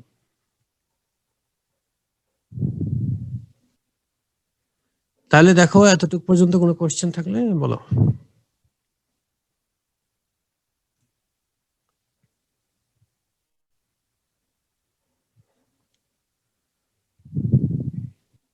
আচ্ছা, তাহলে আমরা প্রসিড করি। আচ্ছা, এখন ভার্চুয়াল মেমোরিটা কিভাবে কাজ করে আমরা আর একটু ডিটেইলে দেখতে চাই। আচ্ছা, এখন ভার্চুয়াল মেমোরিটাকে আমরা অ্যাকচুয়ালি কি করছি, মেমোরি স্পেসটাকে প্রত্যেকটা প্রোগ্রামের জন্য সেপারেট করে দিচ্ছি। ওকে, আচ্ছা, ভার্চুয়াল মেমোরি বলতে আসলে কি বোঝাচ্ছে, হোয়াট দ্য প্রোগ্রাম সিজ, একটা প্রোগ্রাম মেমোরিটাকে যেভাবে দেখছে সেটাকে আসলে আমরা ভার্চুয়াল মেমোরি বলছি। ওকে, এখন এটা প্রোগ্রামটা মনে করো একটা সিপিইউ এর যত বিট অ্যাড্রেস স্পেস আছে এই মানে হচ্ছে একটা সিপিইউ যত বিটের অ্যাড্রেস ব্যবহার করতে পারে সেটার দ্বারা নির্ধারিত হবে তোমার ভার্চুয়াল মেমোরিটার সাইজ কত হবে। ওকে, যদি সিপিইউটা 32 বিটের অ্যাড্রেস ইউজ করে সেক্ষেত্রে 2 টু দি পাওয়ার 32 এটা হচ্ছে তার ভার্চুয়াল মেমোরির সাইজ। ওকে, যদি সে 64 বিট ইউজ করে, যেমন ধরো এখন কিন্তু ম্যাক্সিমাম কম্পিউটার গুলোর যে সিপিইউ থাকে, প্রসেসর থাকে, সেটা 64 বিটের অ্যাড্রেস ইউজ করে, তাহলে 2 টু দি পাওয়ার 64 হচ্ছে তার ভার্চুয়াল মেমোরির সাইজ। ওকে, তাহলে প্রোগ্রাম এই ভার্চুয়াল মেমোরির পুরাটাই ইউজ করতে অ্যালাউড। ওকে, তাহলে একটা প্রোগ্রাম মেমোরিটাকে যেভাবে দেখছে সেটাই হচ্ছে তার ভার্চুয়াল মেমোরি। আর ফিজিক্যাল মেমোরি অ্যাকচুয়ালি কম্পিউটারের মধ্যে যতটুকু মেমোরি আছে সেটা হচ্ছে ফিজিক্যাল মেমোরি। যেমন আমাদের মিপসের ক্ষেত্রে আমরা যদি ধরে নেই 32 বিট তার অ্যাড্রেস সাইজ, সেক্ষেত্রে 2 টু দি পাওয়ার 32 অর্থাৎ 4 জিবি হবে তার ভার্চুয়াল মেমোরির সাইজ। এখন ফিজিক্যালি তুমি যদি 2 গিগাবাইট র্যাম ইনস্টল করো তাহলে তার ফিজিক্যাল মেমোরি হবে 2 জিবি। ওকে,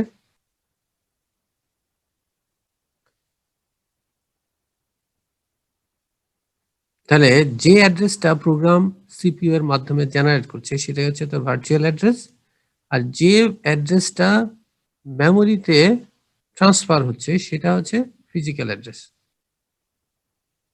অর্থাৎ র্যাম যে হার্ডওয়্যারটা আছে এই হার্ডওয়্যারটা যে অ্যাড্রেসটাকে অ্যাকসেপ্ট করছে সেটা হচ্ছে ফিজিক্যাল অ্যাড্রেস। কাজে র্যামের মধ্যে যদি 30টা লাইন থাকে অ্যাড্রেসের জন্য তাহলে ওই 30টা লাইন দিয়ে সে অ্যাড্রেসটা অ্যাকসেপ্ট করবে। কাজেই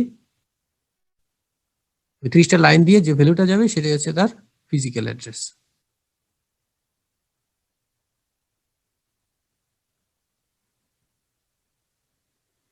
কাজে ভার্চুয়াল অ্যাড্রেস স্পেস তোমার কত সাইজ কত হবে সেটা ডিপেন্ড করে হচ্ছে সিপিইউ কত বিটের অ্যাড্রেস জেনারেট করতে পারে, আর ফিজিক্যাল অ্যাড্রেস স্পেস কোনটা হবে সেটা হচ্ছে ওই র্যামের মধ্যে কতগুলো অ্যাড্রেস লাইন আছে সেটার উপর ডিপেন্ড করবে। র্যামের মধ্যে 30টা অ্যাড্রেস লাইন থাকে 2 টু দি পাওয়ার 30। ওকে,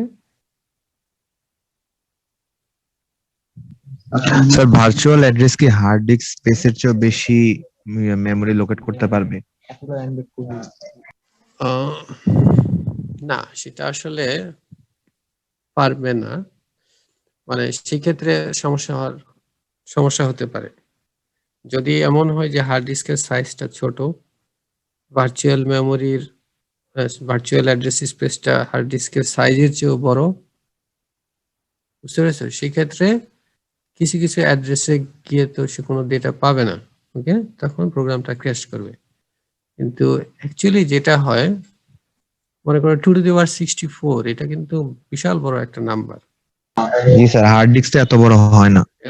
এত হয় না। সেই ক্ষেত্রে অ্যাকচুয়ালি যদিও 64 বিট অ্যাড্রেস রাখা হয়েছে, কিন্তু কারেন্টলি এত বিট অ্যাড্রেস ইউজ হয় না, ওকে।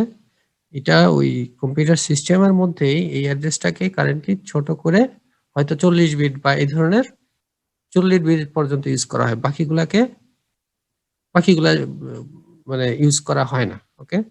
কাজে টেকনোলজি এখন ওইভাবে কম্পিউটার সিস্টেমকে ওইভাবেই তৈরি করা আছে যে সে যদিও 64 বিট জেনারেট করবে, কিন্তু অ্যাকচুয়ালি ওই 64 বিটটা 40 বিটে কনভার্ট হয়ে তারপরে ট্রান্সফার হয়।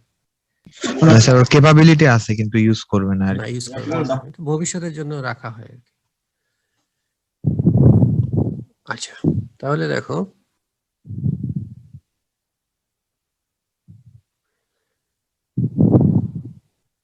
আচ্ছা এখন আরেকটু ডিপলি আমরা দেখবো যে ভার্চুয়াল মেমোরিটা কিভাবে কাজ করে। ধরো আমাদের মাইক্রোপ্রসেসর থেকে বা সিপিইউ থেকে একটা ইনস্ট্রাকশন এক্সিকিউট হচ্ছে, সেটা কি এলডি মানে হচ্ছে লোড, ওকে, লোড R3, তারপর হচ্ছে 1024 R0। এটার মানে হচ্ছে লোড যেহেতু, তার মানে মেমোরি থেকে কোথায় আসবে, রেজিস্টারে আসবে। এটা হচ্ছে, এটা থেকে মেমোরি অ্যাড্রেসটা বের করা হবে, আর এই মেমোরি অ্যাড্রেসের যে ভ্যালুটা আছে সেই ভ্যালুটা কোথায় আসবে, R3-তে আসবে, R3 রেজিস্টারের মধ্যে আসবে। এখানে কিভাবে বের করবে, এই যে R0 রেজিস্টারের মধ্যে যে ভ্যালুটা আছে সেই ভ্যালুর সাথে 1024 যোগ করে যেটা পাওয়া যায়, ওকে, সেটাই তার মেমোরি অ্যাড্রেসটা হবে। আচ্ছা, এখন ভার্চুয়াল মেমোরি এই ক্ষেত্রে কি করবে, ধরা যাক R0-র মধ্যে 0 আছে, তাহলে 0 প্লাস 1024 কি হবে, 1024। তাহলে প্রসেসর থেকে যে অ্যাড্রেসটা জেনারেট হবে সেটা কত, 1024, ওকে। এটাই হচ্ছে ভার্চুয়াল অ্যাড্রেস, ভিএ মানে ভার্চুয়াল অ্যাড্রেস, ভার্চুয়াল অ্যাড্রেসটা হচ্ছে 1024। আচ্ছা, এখন আমাদের যে ভার্চুয়াল মেমোরি যে টেবিলটা মেনটেন করছে ম্যাপিং এর জন্য, ওকে, সেই টেবিলের মধ্যে এই 1024টা খুঁজে বের করা হবে।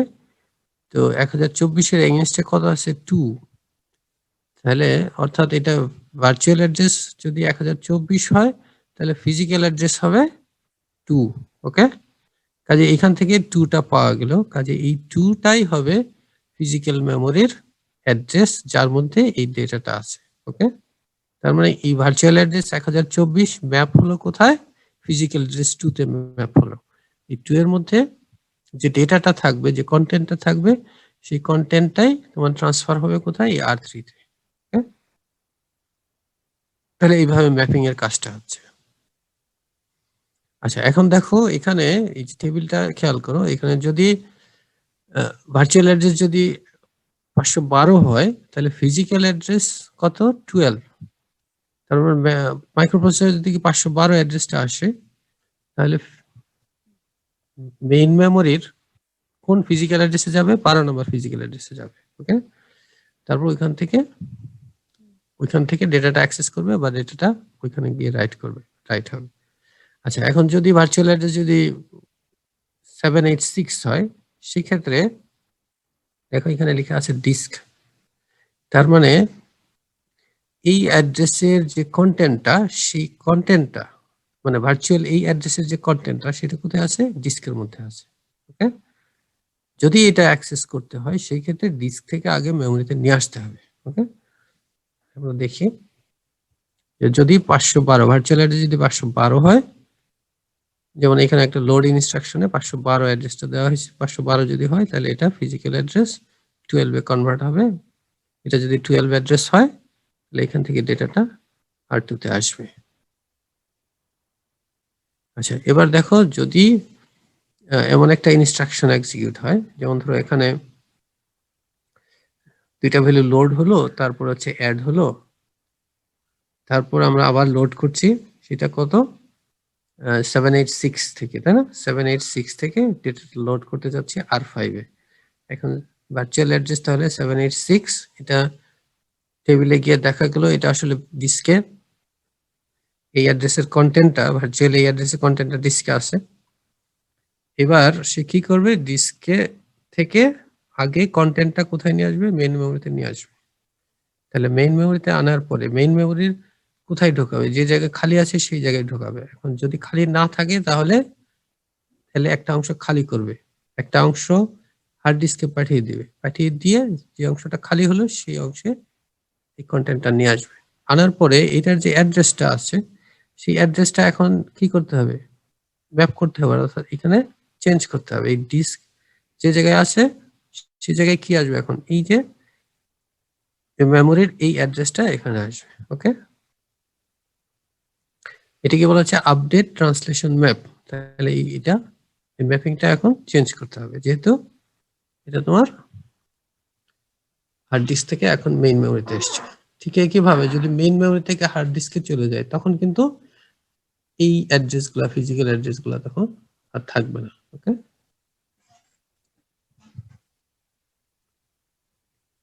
এই যে যেমন ধরো এখানে ওই এখানে আসার পরে এটা যদি 4 নাম্বার অ্যাড্রেস হয়, ওকে, তাহলে এই জায়গায় যে ডিস্ক লেখা ছিল এখানে কত আসবে, এখন 4টা কার অ্যাড্রেস, এই যে এই ভ্যালুটার অ্যাড্রেস। আচ্ছা, মেমোরিতে আনার পর তারপরে ডেটাটা এখানে ট্রান্সফার হবে। ওকে, তারপরে ডেটাটা ট্রান্সফার হবে এখানে। ওকে, তাহলে এতটুকু।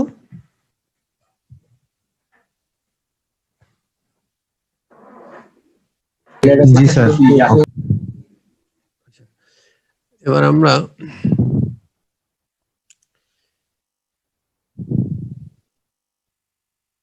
তাহলে যে টেবিলটা এই ম্যাপিং এর কাজ করছে সেটার একটা নাম আছে, সেটাকে বলা হচ্ছে পেজ টেবিল।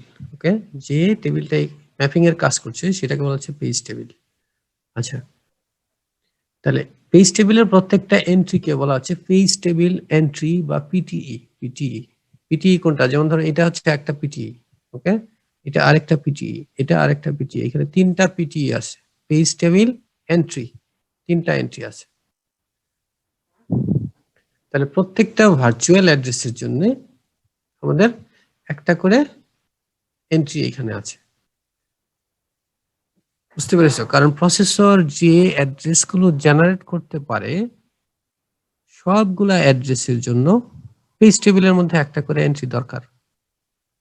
না হলে এমন একটা অ্যাড্রেস জেনারেট করলো যার এন্ট্রি এখানে নাই, যদি না থাকে তখন তো আসলে প্রোগ্রামটা ক্র্যাশ করবে।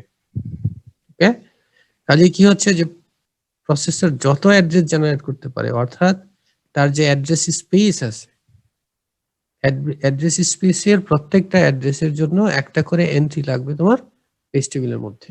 ওকে, তো সেটাই যদি হয় তাহলে এই কোশ্চেনের আনসার দাও, how many entries do we need in our page table? 1 for every byte, 1 for every word, 1 for every register.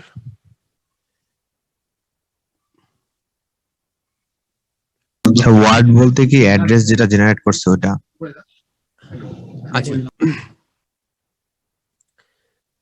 Word আর বাইটের মধ্যে পার্থক্যটা বুঝো কিনা, মনে করো একটা মেমোরিটাকে তুমি যদি একটা রো কলামে ভাগ করা একটা টেবিল যদি তুমি চিন্তা করো, ওকে, তাহলে মনে করো তোমার কলাম আছে 32টা কলাম আছে। তাহলে একটা রোতে তাহলে একটা রোতে 32টা সেল আছে। ওকে, প্রত্যেকটা রোতে মনে করো 32টা করে কলাম আছে, তার মানে হচ্ছে 32টা সেল। 32টা সেলের মধ্যে প্রত্যেকটাতে একটা করে বিট থাকবে, তাহলে কত বিট থাকবে? 32 বিট। মানে তুমি জাস্ট মেমোরিটাকে একটা, তোমাদের আমি দেখাচ্ছি।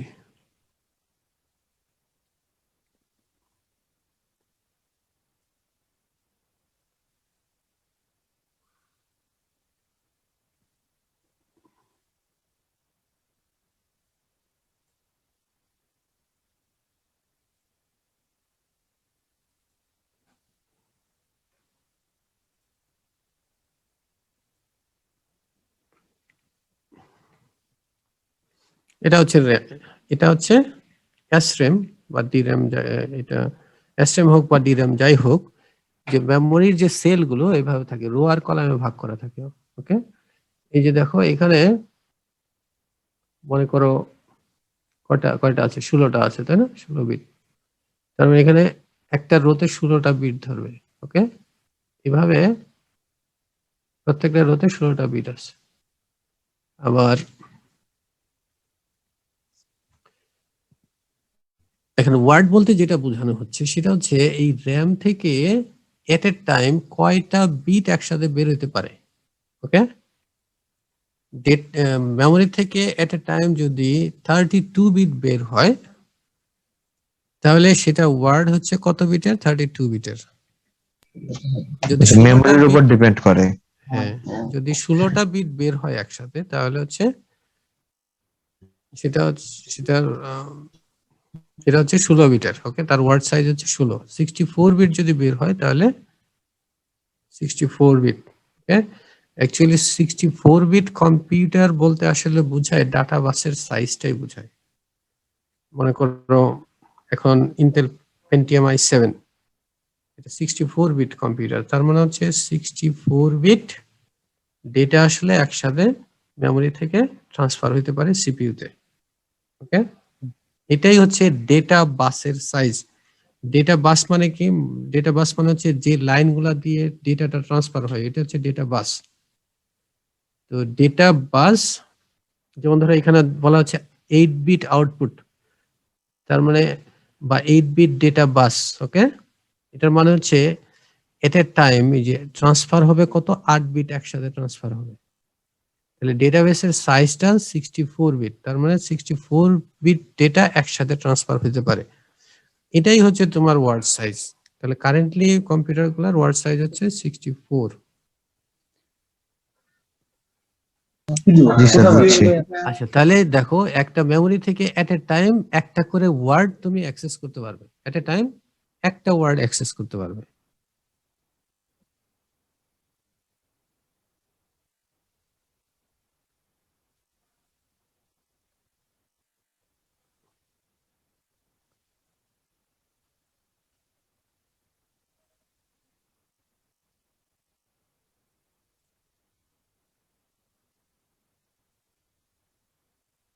তাহলে যেটা বলছিলাম, সরি,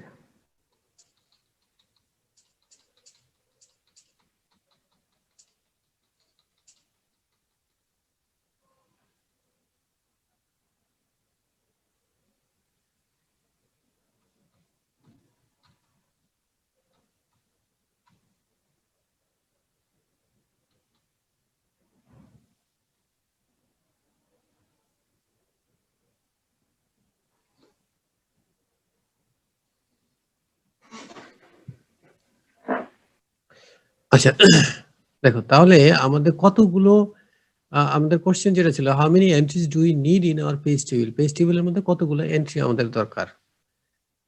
এখন মাইক্রোপ্রসেসর থেকে যে অ্যাড্রেস গুলো জেনারেট হয় সেই অ্যাড্রেস গুলো অ্যাকচুয়ালি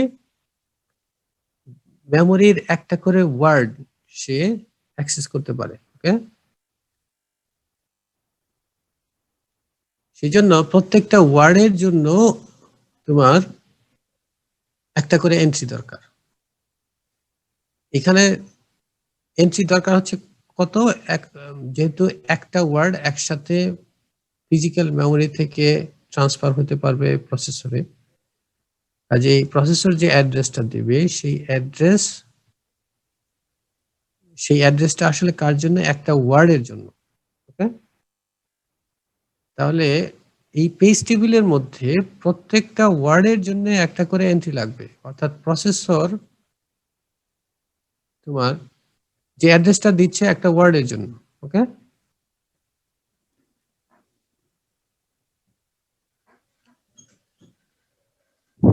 তাহলে দেখো আমাদের কোশ্চেন আনসার কি হলো? How many entries do we need in our page table?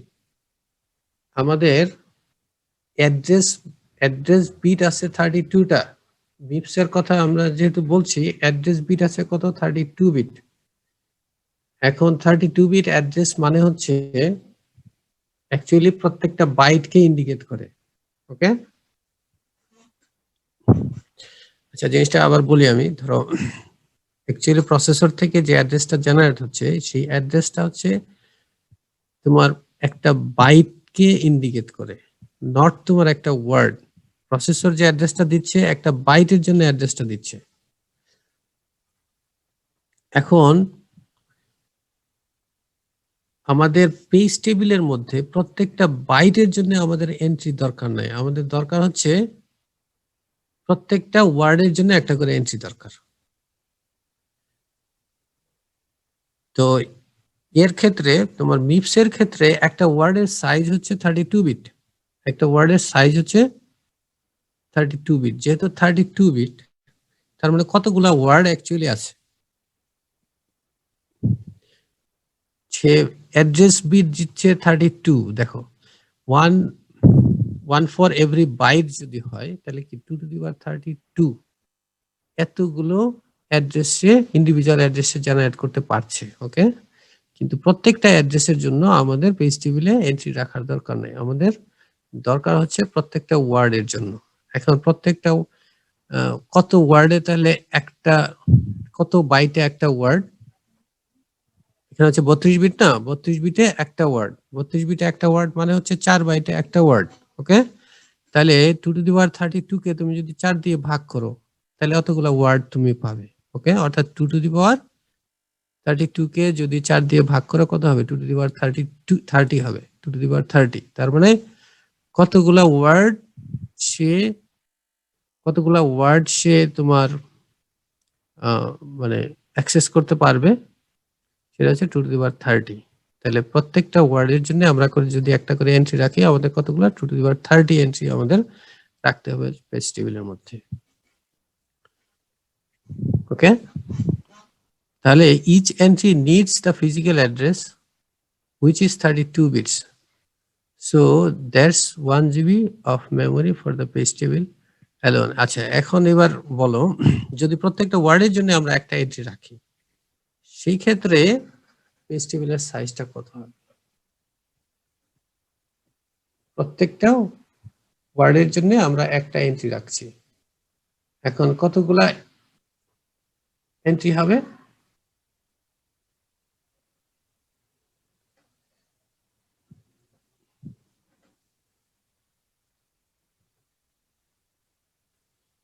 দেখো এখানে হিসাবটা বুঝতে পারছো কিনা, দেখো আমাদের এন্ট্রি হচ্ছে কতগুলা, 2 টু দি পাওয়ার 30টা এন্ট্রি থাকবে। ওকে, 2 টু দি পাওয়ার 30টা এন্ট্রি, প্রত্যেকটা এন্ট্রির সাইজ কত?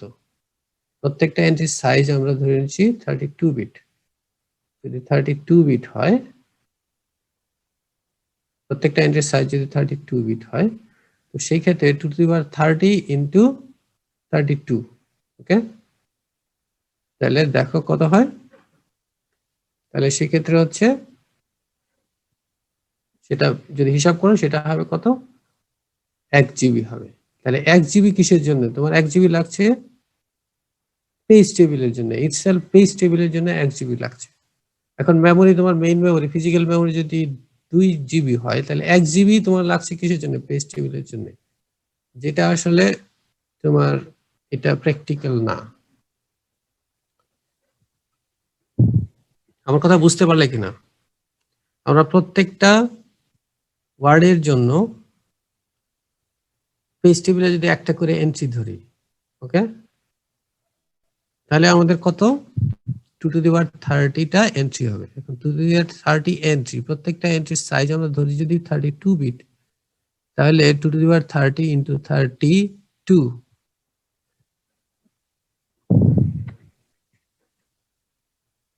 এত বিট জায়গা আমাদের লাগবে, এত বিট। ওকে, আর যদি আমরা 2 টু দি পাওয়ার 30 ইনটু 4 দেই তাহলে এত বাইট আমাদের লাগবে। ওকে, তাহলে এত byte 2 to the power 30 into 4, তার মানে কি 2 to the power 32 byte, 2 to the power 32 byte মানে হচ্ছে 1 জিবি। ওকে, 1 জিবি মেমোরি আমাদের দরকার শুধু পেজ টেবিল রাখার জন্য। ফিজিক্যাল মেমোরি যদি 2 জিবি হয় এর মধ্যে 1 জিবি তোমার চলে যাবে কিসের জন্য? পেজ টেবিলের জন্য। এই জন্য এইভাবে পেজ টেবিল রাখাটা এটা প্র্যাকটিক্যাল না।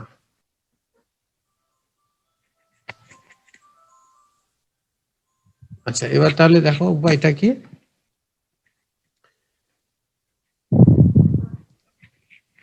তো আমরা যেটা বললাম এটা হচ্ছে ফাইন গ্রেইন পেজ টেবিল। ওকে, এটাকে বলা হচ্ছে ফাইন গ্রেইন পেজ টেবিল। প্রত্যেকটা ওয়ার্ডের জন্য একটা করে এন্ট্রি আমরা যদি রাখি, আর আমরা যেটা করতে পারি যে যাতে পেজ টেবিলের সাইজটা কমে যায় সেজন্য আমরা কোয়ার্টজ গ্রেইন পেজ টেবিল রাখতে পারি। তো কোয়ার্টজ গ্রেইন পেজ টেবিলটা কি, যে আমরা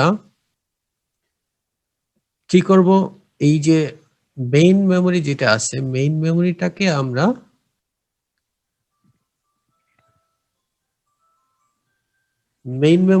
আমরা ভাগ করব।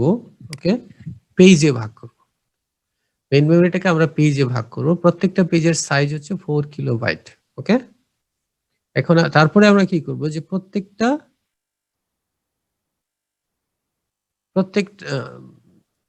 সরি, আমরা ধরো আমাদের যে ভার্চুয়াল অ্যাড্রেস স্পেস আছে, ভার্চুয়াল অ্যাড্রেস স্পেসটাকে আমরা যদি পেজে ভাগ করি, ওকে, যেখানে প্রত্যেকটা পেজে 4 কিলোবাইট, প্রত্যেকটা পেজের সাইজ হবে 4 কিলোবাইট, তাহলে এই ভার্চুয়াল অ্যাড্রেস স্পেসটাকে কত ভাগে ভাগ করা যায়। এখন প্রত্যেকটা পেজের জন্য আমরা একটা করে এন্ট্রি রাখতে চাই, সেটাকে বলা হচ্ছে কোয়ার্টজ গ্রেইন পেজ টেবিল। তাহলে দেখো এইবার তাহলে পেজ টেবিলের মধ্যে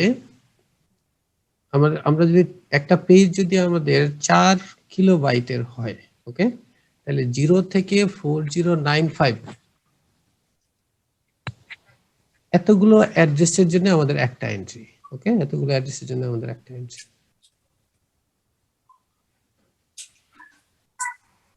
আবার এরপরে 4096 থেকে 8191 এটার জন্য আরেকটা এন্ট্রি। ওকে, তাহলে দেখো এইভাবে যদি আমরা প্রতি 4 কিলোবাইটের জন্য একটা করে এন্ট্রি যদি আমরা পেজ টেবিলে রাখি, তাহলে আমাদের পেজ টেবিলের সাইজ কিন্তু কমে যাবে।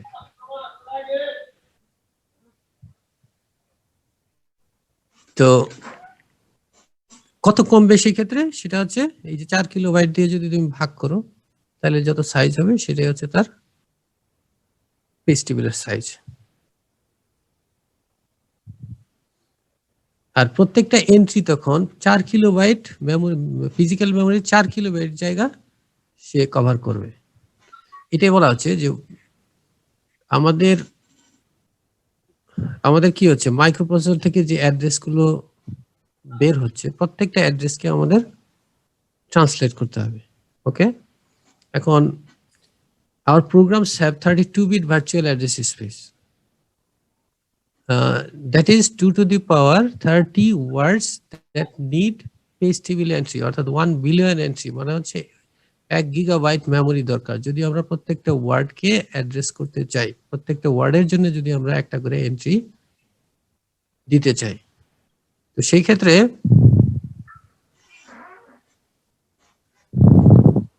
আমাদের পেজ টেবিলের সাইজ 1 গিগাবাইট হয়ে যাচ্ছে, যেটা অনেক বড়। এই জন্য আমরা কি করতে পারি, if we divide memory up into chunks, মানে পেজে যদি আমরা ভাগ করি, আমরা ওয়ার্ডে ভাগ করেছিলাম, এখন আমরা পেজে ভাগ করতে চাই। তো পেজে যদি আমরা ভাগ করি তাহলে আমাদের প্রত্যেকটা পেজের জন্য একটা করে এন্ট্রি লাগবে। ওকে, তাহলে পেজের জন্য কতগুলো এন্ট্রি আমাদের লাগবে, আগে যতগুলো লেগেছিল 2 to the power 30 এন্ট্রি ছিল, না আগে ছিল 2 to the power 32, তাই না? প্রত্যেকটা বাইটকে আমরা যদি, না আমাদের 2 to the power 30 এন্ট্রি ছিল, এবার আমাদের 2 to the power 30 কে তুমি যদি 4 কিলো দিয়ে ভাগ করো তাহলে যতগুলো হবে ততগুলো। এখানে দেখো আরো ডিটেইলে দেওয়া আছে, the page table manages larger chunks. ওকে, মানে এবার পেজ টেবিল ম্যানেজ করছে কি, পেজ ম্যানেজ করছে। প্রত্যেকটা ওয়ার্ড তার ম্যানেজ করার দরকার নাই, প্রত্যেকটা ওয়ার্ডের জন্য একটি এন্ট্রি দরকার নাই। তাহলে fewer page table entries needed to cover the whole address space. পুরো অ্যাড্রেস স্পেস করার জন্য আমাদের অনেক কম এন্ট্রি দরকার। But less flexibility is how to use the RAM. কিন্তু এর জন্য কিছু ফ্লেক্সিবিলিটি আমাদের কমে যাবে, কিন্তু তারপরেও সমস্যা নাই, আমাদের পেজ টেবিল সাইজটা কমে যাচ্ছে। আচ্ছা, এখন টিপিক্যালি 4 কিলোবাইট পেজেস, তার মানে আমাদের প্রত্যেকটা পেজের সাইজ হচ্ছে ধরে নিচ্ছি কত, 4 কিলোবাইট। আচ্ছা, এবার 4 কিলোবাইট পেজ, তার মানে 4 কিলোবাইট পেজ মানে হচ্ছে কতগুলা ওয়ার্ড আছে, অ্যাকচুয়ালি 1024টা ওয়ার্ড। কারণ হচ্ছে এটাকে 4 বাইটে একটা ওয়ার্ড, 32 বিটে একটা ওয়ার্ড, তাই না? একটা ওয়ার্ড মানে কি 4 বাইট, তাহলে 4 দিয়ে যদি ভাগ করো তাহলে কত হবে, 1024। এতগুলা ওয়ার্ড আছে একটা পেজের মধ্যে।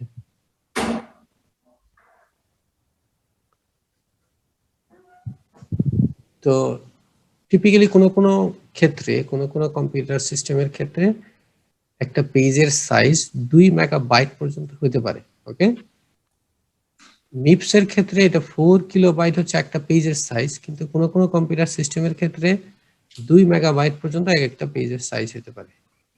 আচ্ছা, এবার এটা আমরা সলভ করি। How many entries do we need in our page table with 4 kilobyte pages on a 32-bit machine? আচ্ছা, এখন কতগুলা এন্ট্রি আমাদের দরকার?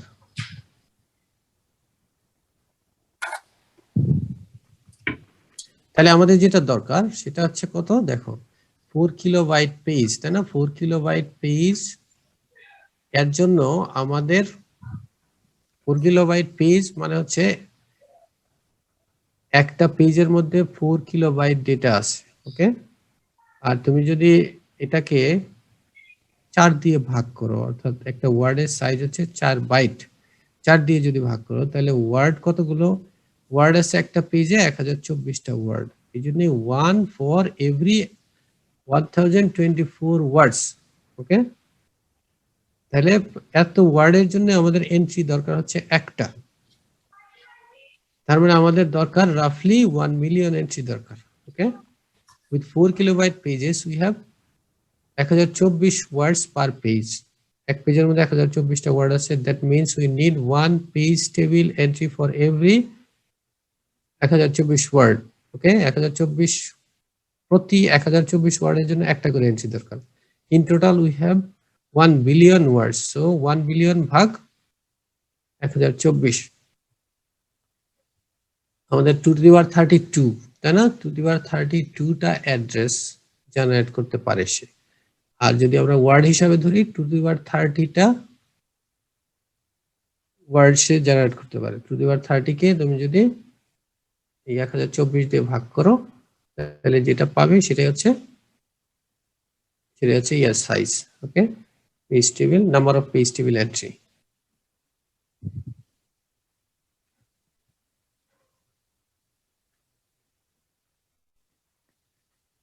আচ্ছা, আমরা লেকচারের শেষের দিকে চলে এসেছি। দেখো, তাহলে এখন যেটা হচ্ছে, দেখো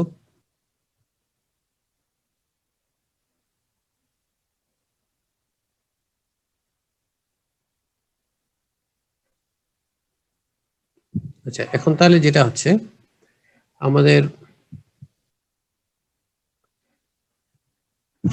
যে পেজ টেবিলটা হচ্ছে, পেজ টেবিলের মধ্যে একটা পেজের জন্য একটা এন্ট্রি, অর্থাৎ 4 কিলোবাইটের জন্য একটা এন্ট্রি, অর্থাৎ 0 টু 4095। ওকে, এটা হচ্ছে 4 কিলোবাইট, 0 টু 4095 এর জন্য একটা এন্ট্রি। ওকে, এভাবে তারপরে 4 কিলোবাইটের জন্য আরেকটা এন্ট্রি, তারপরে 4 কিলোবাইটের জন্য আরেকটা এন্ট্রি, এইভাবে তোমার পেজ টেবিলটা হবে।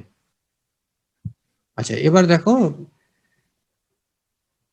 আর এই পাশে যেটা দেওয়া আছে সেটা হচ্ছে ফিজিক্যাল অ্যাড্রেস। ফিজিক্যাল অ্যাড্রেসটা এই পাশে দেওয়া থাকবে। আচ্ছা, তাহলে দেখো আমরা এই কোশ্চেনের আনসারটা দেই। What is the physical address for virtual address 4? ওকে, মনে করো ভার্চুয়াল অ্যাড্রেস 4 আসলো, সেক্ষেত্রে ফিজিক্যাল অ্যাড্রেসটা কত? তো এখানে আমরা দেখি, এটা হচ্ছে ভার্চুয়াল অ্যাড্রেস স্পেস আর এটা হচ্ছে ফিজিক্যাল অ্যাড্রেস স্পেস। আচ্ছা, দেখো ভার্চুয়াল অ্যাড্রেস স্পেসের মধ্যে আমাদের মানে 0 থেকে শুরু, তাহলে 0 থেকে 4095 পর্যন্ত, অর্থাৎ 4 কিলোবাইট পর্যন্ত একটা পেজ। এটা হচ্ছে আরেকটা পেজ, এটা হচ্ছে আরেকটা পেজ, এটা হচ্ছে আরেকটা পেজ। তাহলে এখন যদি আমাদের ভার্চুয়াল অ্যাড্রেসটা 4 হয়, অর্থাৎ মাইক্রোপ্রসেসর যে অ্যাড্রেসটা জেনারেট করলো সেটা হচ্ছে 4। এখন যদি 4 হয় তাহলে এই 4 অ্যাড্রেসটা দিয়ে এবার পেজ টেবিলটা সার্চ করো যে 4 অ্যাড্রেসটা কোন রেঞ্জের মধ্যে পড়ে। আমরা দেখতে পাচ্ছি এটা এই রেঞ্জের মধ্যে পড়ে, তাই না? 024095 এই রেঞ্জের মধ্যে পড়ে। তাহলে এখান থেকে আমরা ফিজিক্যাল অ্যাড্রেসটা পেয়ে যাচ্ছি, তাই না? আচ্ছা, আর এইভাবে যদি দেখো যে ভার্চুয়াল অ্যাড্রেস স্পেস যদি এটা হয় তাহলে দেখো 4 অ্যাড্রেসটা কোথায় যাবে, এখানে আসবে, তাই না? আচ্ছা, এখন দেখো এই যে এই ভার্চুয়াল অ্যাড্রেসের জন্য ফিজিক্যাল অ্যাড্রেসের রেঞ্জ হচ্ছে এটা, তাই না? এটা যদি ফিজিক্যাল অ্যাড্রেস হয় তাহলে এই ভার্চুয়াল অ্যাড্রেসের জন্য ফিজিক্যাল অ্যাড্রেস এটা 4096 থেকে শুরু, যে 4096 থেকে শুরু, অর্থাৎ এই জায়গা থেকে শুরু, এই জায়গায় শেষ। তাহলে এই পেজটা, এই ভার্চুয়াল পেজটা ম্যাপ হয়েছে কোথায়? এই ফিজিক্যাল পেজে ম্যাপ হয়েছে। ওকে, তাহলে দেখো এখানে 0 নাম্বার যে সরি এখানে যে 4 নাম্বার যে অ্যাড্রেসটা আছে, এই যে 4 নাম্বারের ফিজিক্যাল অ্যাড্রেসটা আমরা বের করতে চাই। 4টা হচ্ছে ভার্চুয়াল অ্যাড্রেস, ফিজিক্যাল অ্যাড্রেস কত হবে? এটা হচ্ছে 4, আর তাহলে ফিজিক্যাল অ্যাড্রেস কত হবে? দেখো ফিজিক্যাল অ্যাড্রেস হবে এই যে 4096 থেকে শুরু, তাই না? এরপরে হচ্ছে 4, অর্থাৎ এর সাথে 4 যোগ করতে হবে। 4096 এর সাথে 4 যোগ করে যেটা পাও সেটাই হচ্ছে তার ফিজিক্যাল অ্যাড্রেস। তাহলে এইভাবে আমরা ম্যাপ করছি। ওকে, কিভাবে ম্যাপ হচ্ছে দেখো, এখানে আমাদের অ্যাড্রেস হচ্ছে 4, আর ফিজিক্যাল অ্যাড্রেসটা শুরু করতে গিয়ে 4096 থেকে, কাজে 4096 এর সাথে 4 যোগ করো, 4096 এর সাথে 4 যোগ করে যেটা পাওয়া যায় সেটাই হচ্ছে তার ফিজিক্যাল অ্যাড্রেস।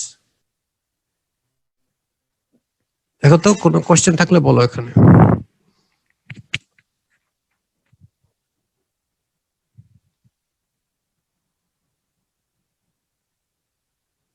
না তো কোশ্চেন নেই স্যার, স্লাইড গুলো একটু দিয়েন, বইয়ের ইয়াতে অনেক কনফিউজিং, এই জিনিসগুলো শর্টে স্লাইড থেকে পড়লে সুবিধা হয়।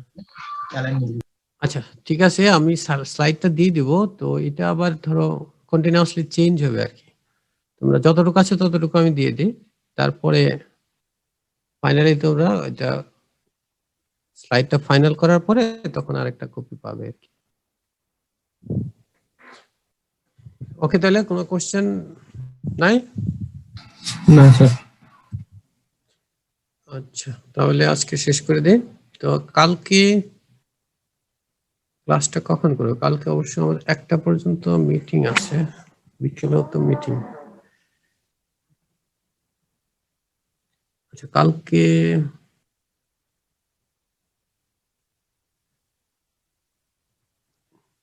কালকে এক কাজ করো, কালকে 10টা থেকে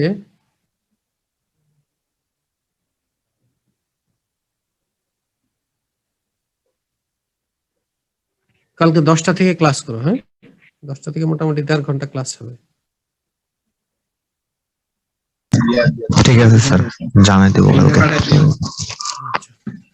ওকে, আদাব। আসসালামু আলাইকুম স্যার। ওয়ালাইকুম আসসালাম।